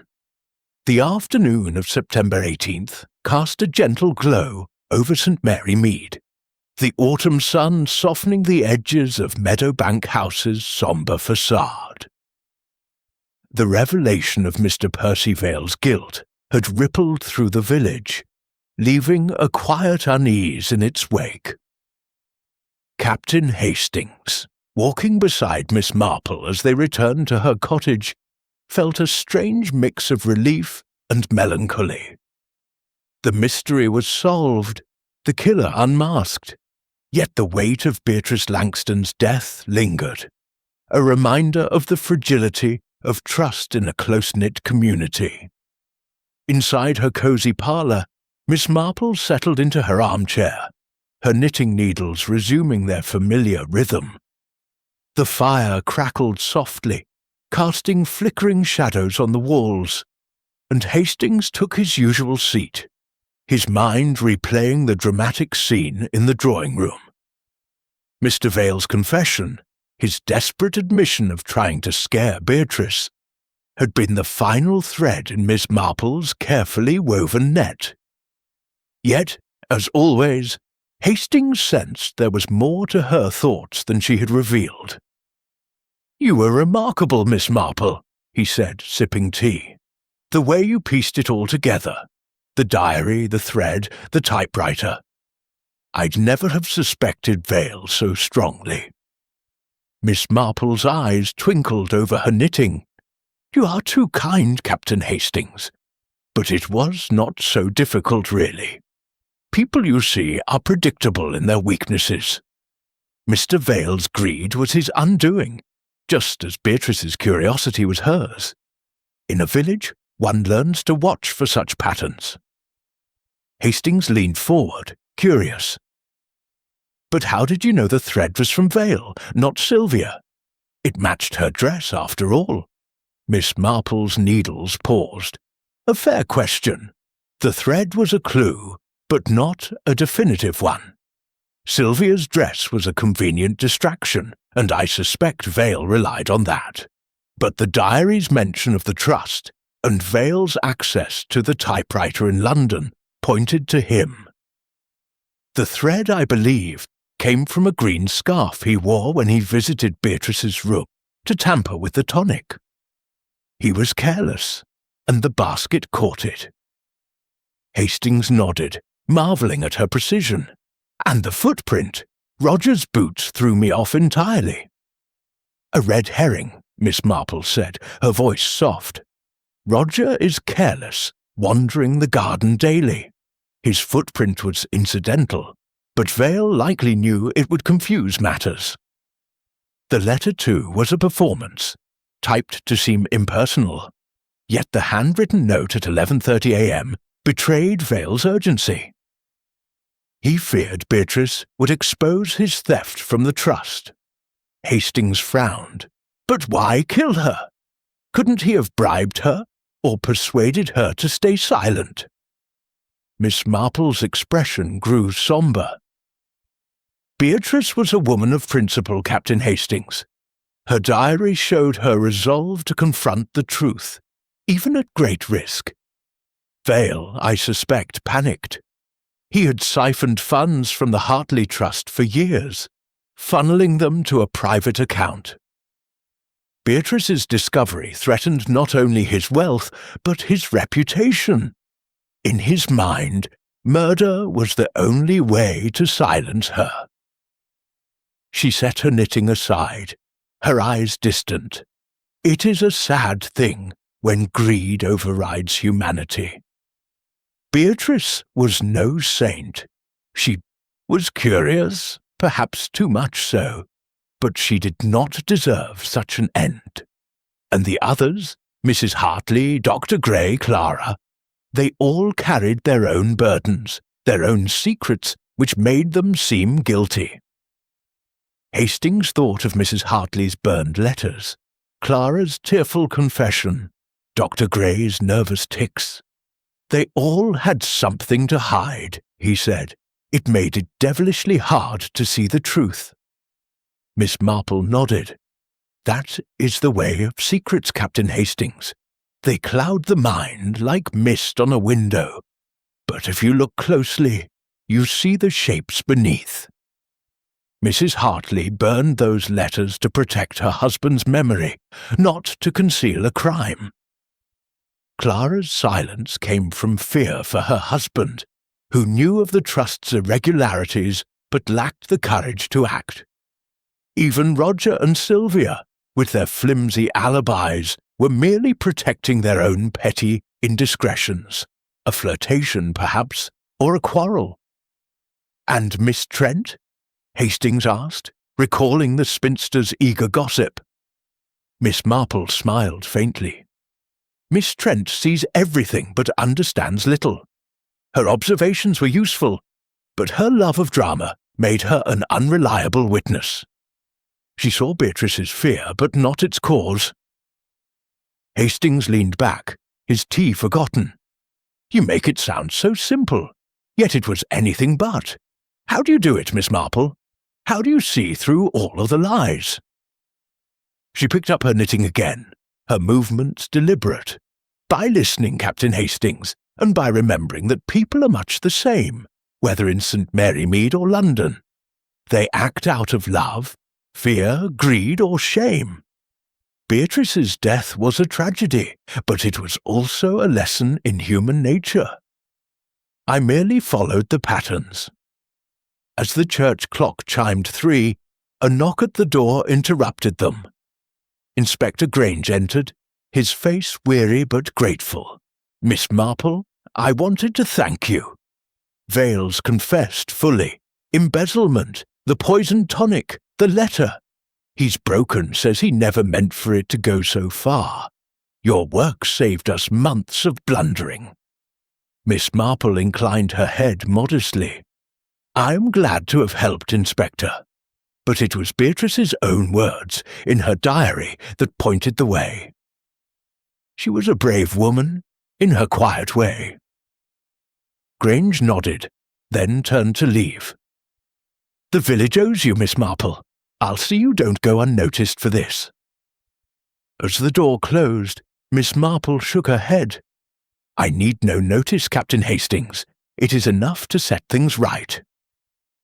She rose, moving to the window, her eyes scanning the village green. Now, I believe it is time for a quiet evening. The roses need pruning, and life must go on. Hastings stood, feeling the familiar mix of awe and affection for the unassuming woman who had unravelled a murder with nothing but her wits and a lifetime of observation. As they stepped into the garden, the sun dipped low, casting a warm glow over St. Mary Mead. The village was peaceful once more, but Hastings knew its secrets would never be entirely hidden, not from Miss Jane Marple. Chapter 12. The echoes of truth. The evening of September 18th settled over St. Mary Mead with a quiet that felt almost reverent, as if the village itself exhaled after the storm of Beatrice Langton's murder. Captain Hastings, seated in Miss Marple's parlour, watched the firelight dance across the walls, casting shadows that seemed to carry the weight of the past week's revelations.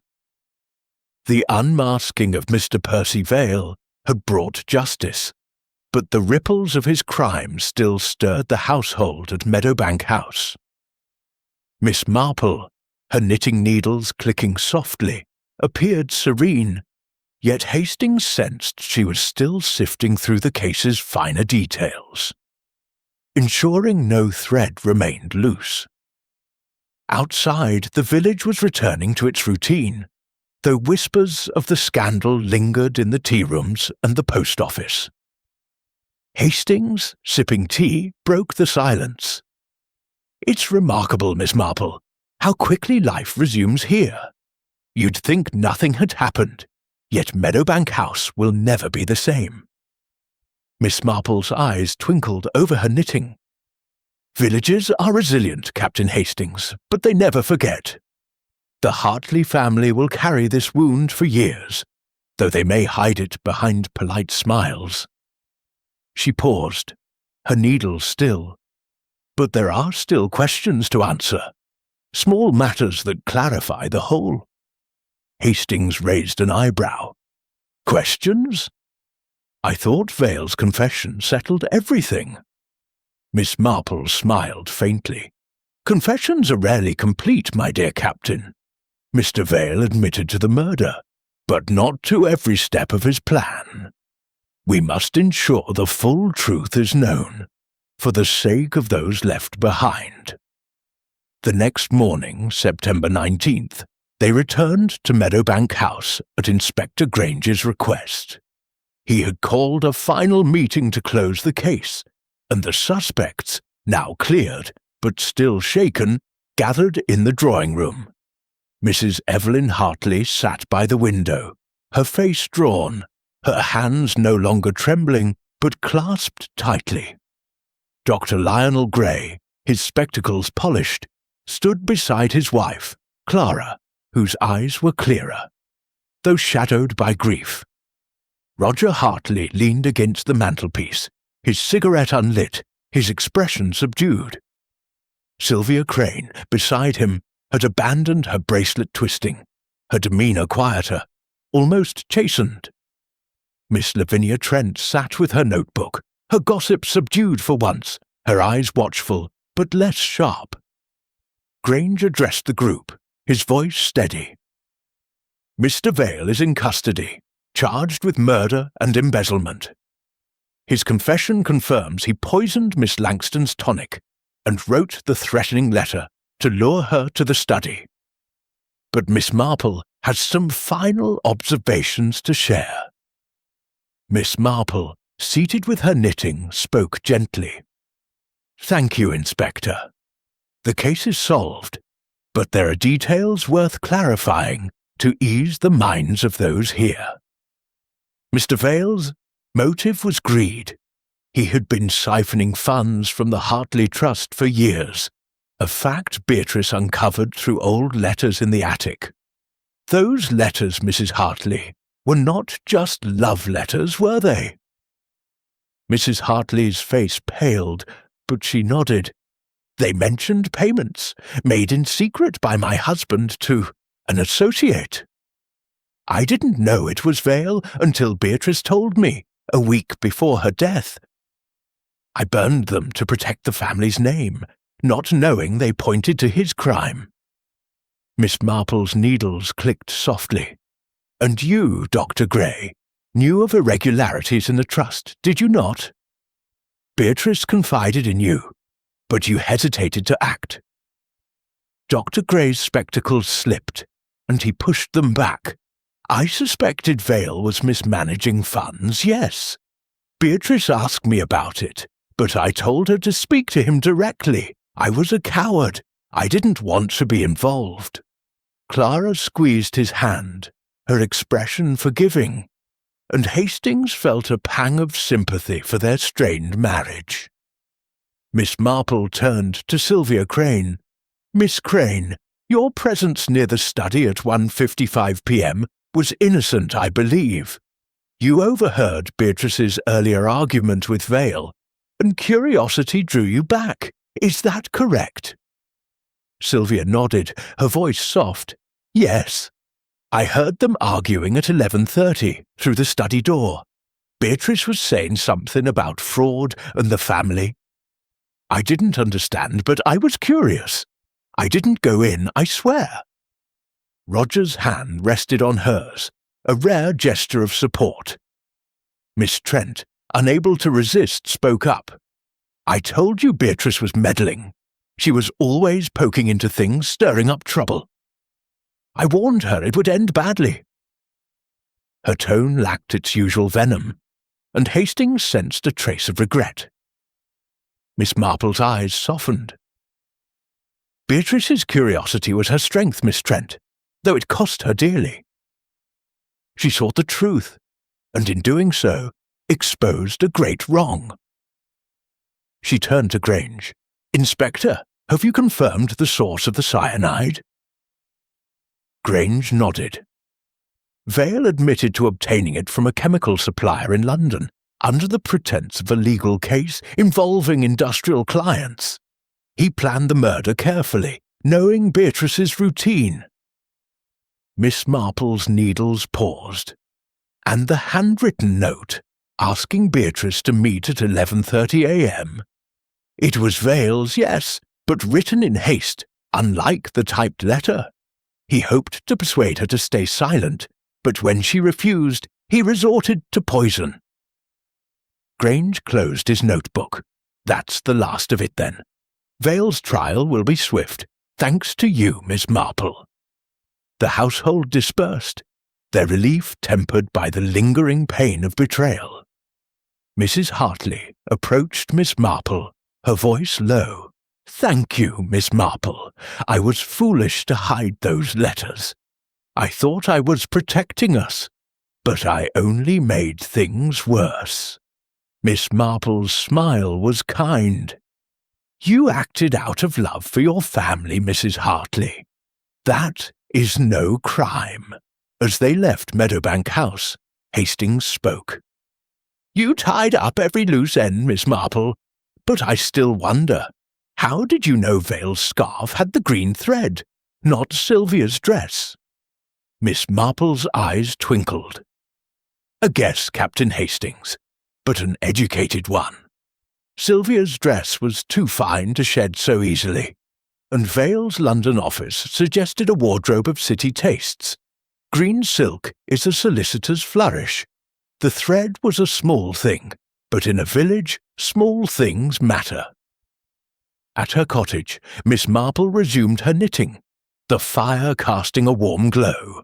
"The truth leaves echoes, Captain Hastings. Meadowbank House will heal, but it will not forget, nor should it."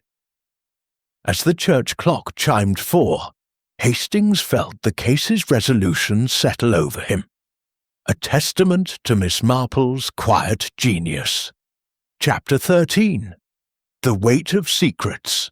The morning of September 20th brought a soft golden light to St. Mary Mead, as if the village sought to cleanse itself of the shadows cast by Beatrice Langton's murder.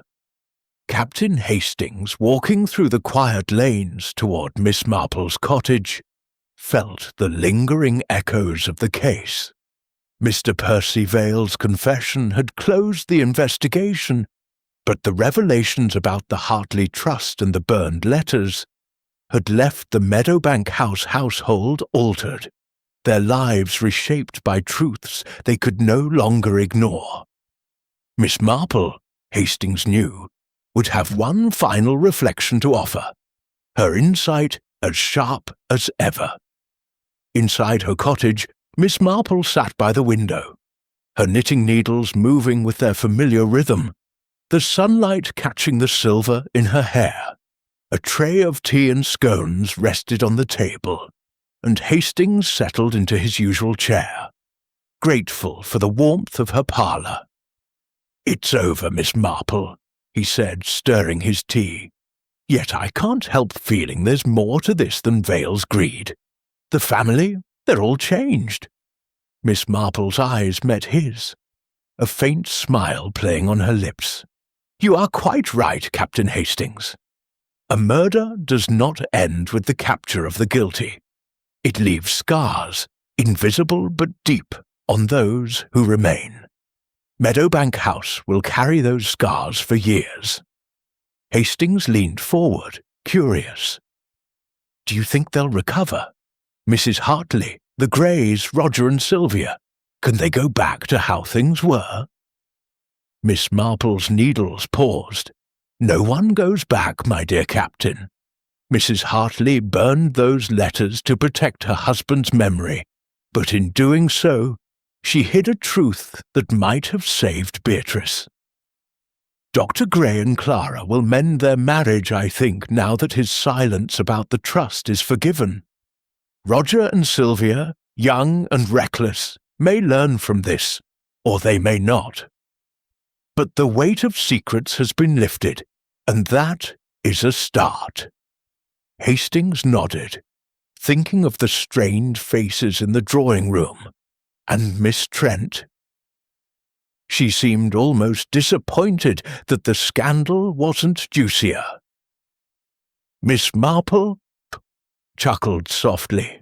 Miss Trent thrives on gossip, but even she was shaken by Beatrice's death. She'll find new stories to tell, but I suspect she'll be more cautious now. The village has learned a lesson in the dangers of prying too deeply." Hastings sipped his tea, his mind turning to Vale. What drove him, do you think? He had a good life, a solicitor, respected, trusted. Why risk it all? Miss Marple's expression grew sombre. "Greed is a quiet poison, Captain Hastings. It creeps into the heart, whispering that a little more will be enough." Vale saw the Hartley Trust as an opportunity, a way to secure his future, but each theft made him more desperate to protect his secret. Beatrice's curiosity was a threat he could not ignore. She set her knitting aside, her eyes distant. "It reminds me of old Mrs. Carter. Years ago in St. Mary Mead. She hoarded her savings, fearing poverty, and it drove her to mistrust everyone, even her own children." Vale was much the same. His fear of losing what he'd stolen made him capable of murder.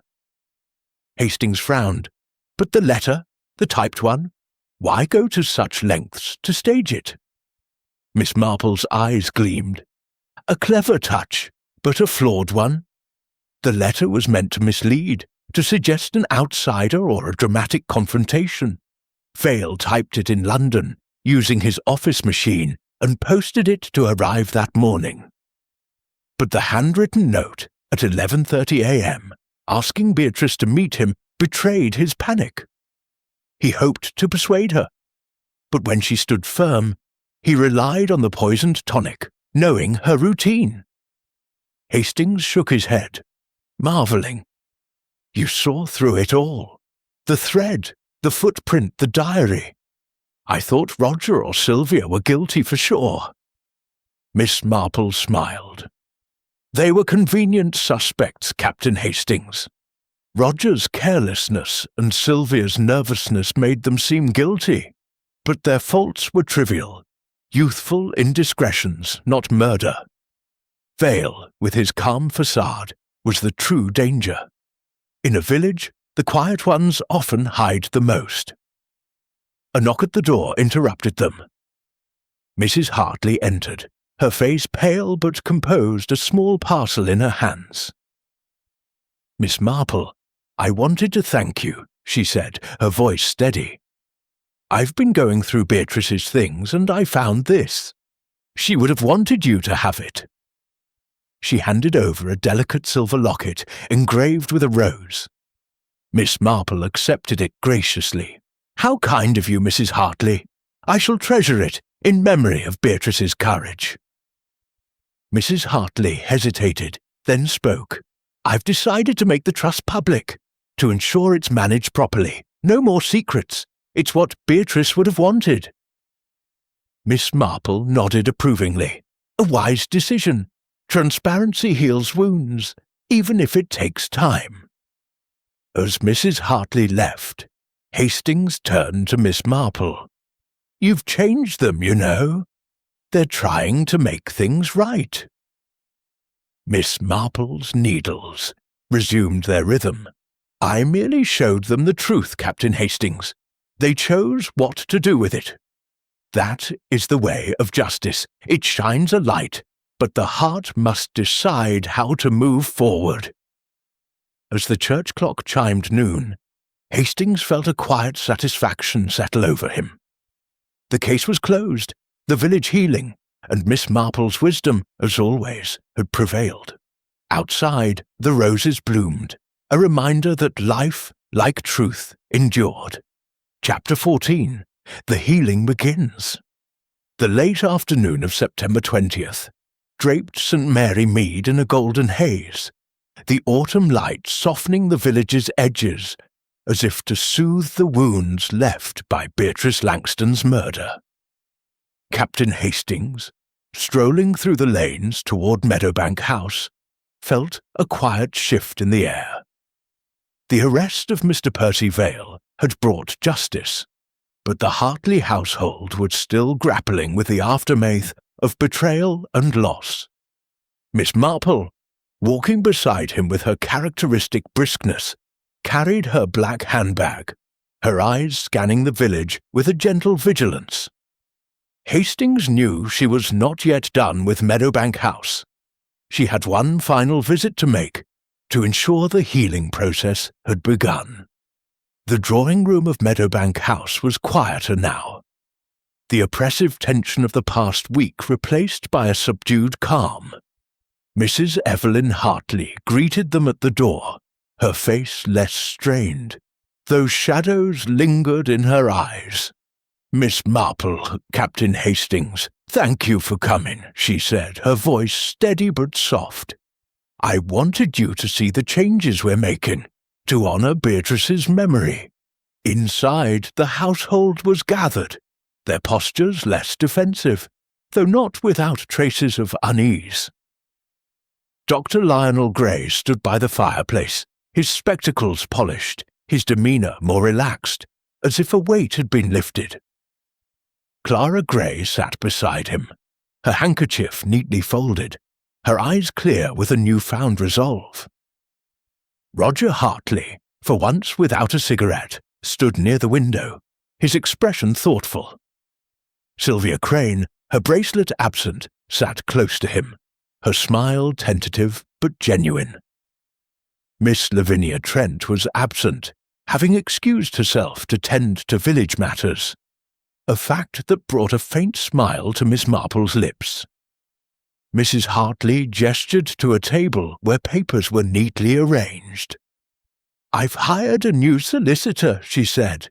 "We're auditing the Hartley Trust, making everything public, as I promised. No more secrets. Beatrice would have approved." Miss Marple nodded, her knitting produced from her bag, the needles clicking softly. "A commendable decision, Mrs. Hartley. Transparency is the best remedy for old wounds. Beatrice's courage in seeking the truth has not been in vain." Dr. Gray cleared his throat, his voice steady. "Clara and I have been talking, Miss Marple. I was wrong to stay silent about the Trust's irregularities. I've promised her, and myself, to be more open. We're starting anew." Clara's hand rested on his, a silent affirmation, and Hastings felt a warmth at their reconciliation. Roger spoke up, his tone less sullen than usual. "I've been a fool, Miss Marple. I didn't care about Aunt Beatrice's worries, but I see now she was trying to protect us. I'm going to take my responsibilities seriously, help with the estate, maybe settle down." Sylvia's eyes softened, and she nodded, her hand brushing his. Miss Marple's eyes twinkled. Youth is often reckless, Mr. Hartley, but it learns quickly when guided by loss. You and Miss Crane have a chance to build something true. Mrs. Hartley's voice trembled slightly. I keep thinking of those letters I burned. If I'd trusted Beatrice, told her what I knew, she might still be alive. Miss Marple's needles paused. Do not dwell on regrets, Mrs. Hartley. You acted to protect your family, as many would. Beatrice's discovery set this in motion, but Mr. Vale's greed was the true cause. You are honouring her now, and that is what matters. Hastings, watching the scene, marvelled at Miss Marple's ability to soothe without judgment. Her words, gentle yet precise, seemed to mend the frayed edges of the household spirit. He thought of Vale, now in a cell, his carefully constructed life unravelled by a single thread and a woman's diary. As they prepared to leave, Mrs. Hartley handed Miss Marple a small package. It's one of Beatrice's books, a collection of poetry she loved. I thought you might keep it as a thank you. Miss Marple accepted it with a gracious smile. I shall treasure it, Mrs. Hartley. Beatrice's memory will live on in the truth you've embraced. Outside, as they walked back to the cottage, Hastings spoke. You've done more than solve a murder, Miss Marple. You've given them a path forward. Miss Marple's eyes scanned the village green, where children played and the church clock ticked steadily. A village is like a garden, Captain Hastings. It needs pruning, weeding, and sometimes a hard frost to thrive. Meadowbank House has faced its frost, and now it can grow anew. At her cottage, she settled into her armchair, the poetry book placed carefully on the table. Beatrice was a quiet soul, but her courage stirred the truth. That is the power of a single life, Captain Hastings, to change those around it, even in death. As the church clock chimed 5, Hastings felt a profound peace settle over him. The case was closed, the village healing, and Miss Marple's quiet wisdom had, once again, restored order to a world disrupted by greed. Chapter 15. The Quiet Exit. The evening of September 21st settled over St. Mary Mead with a serene stillness. The village bathed in the soft glow of twilight. The roses in Miss Marple's garden caught the last rays of sunlight, their petals a quiet testament to the resilience of life after the storm of Beatrice Langton's murder. Captain Hastings, preparing to return to London, sat in Miss Marple's parlour, the warmth of the fire and the scent of freshly baked scones enveloping him.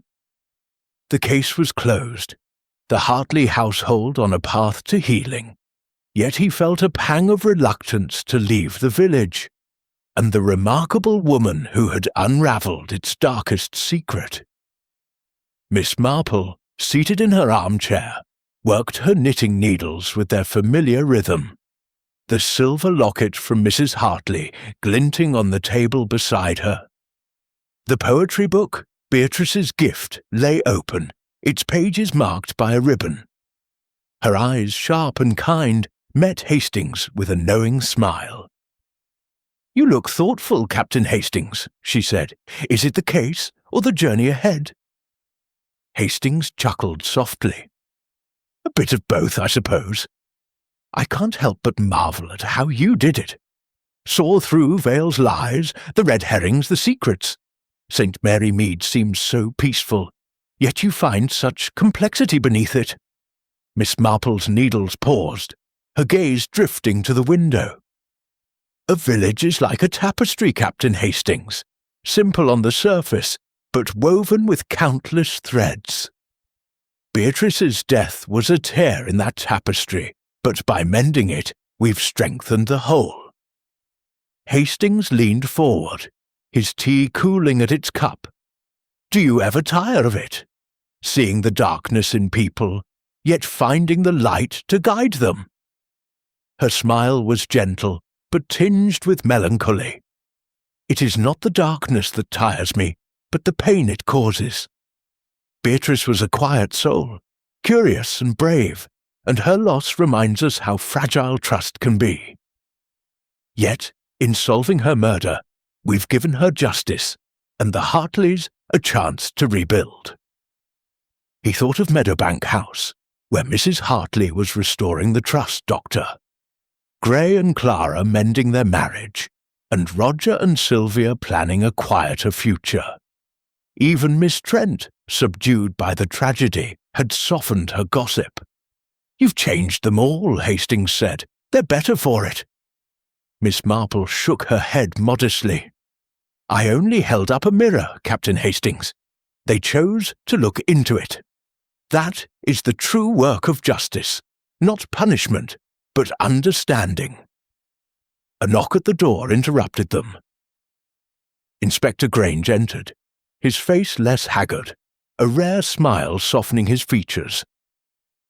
"Miss Marple, I've come to say goodbye. Vale's trial is set, and the evidence is airtight, thanks to you. The village is in your debt." Miss Marple's eyes twinkled. "Nonsense, Inspector. I am merely a neighbour who notices things. He keeps Street Mary Mead safe, and that will be thanks enough." Grange nodded, then turned to Hastings. "Safe travels, Captain. If you're ever back, we'll need your keen eye." He tipped his hat and left, his footsteps fading into the evening. Miss Marple rose, moving to the window, where the village green lay quiet under the gathering dusk.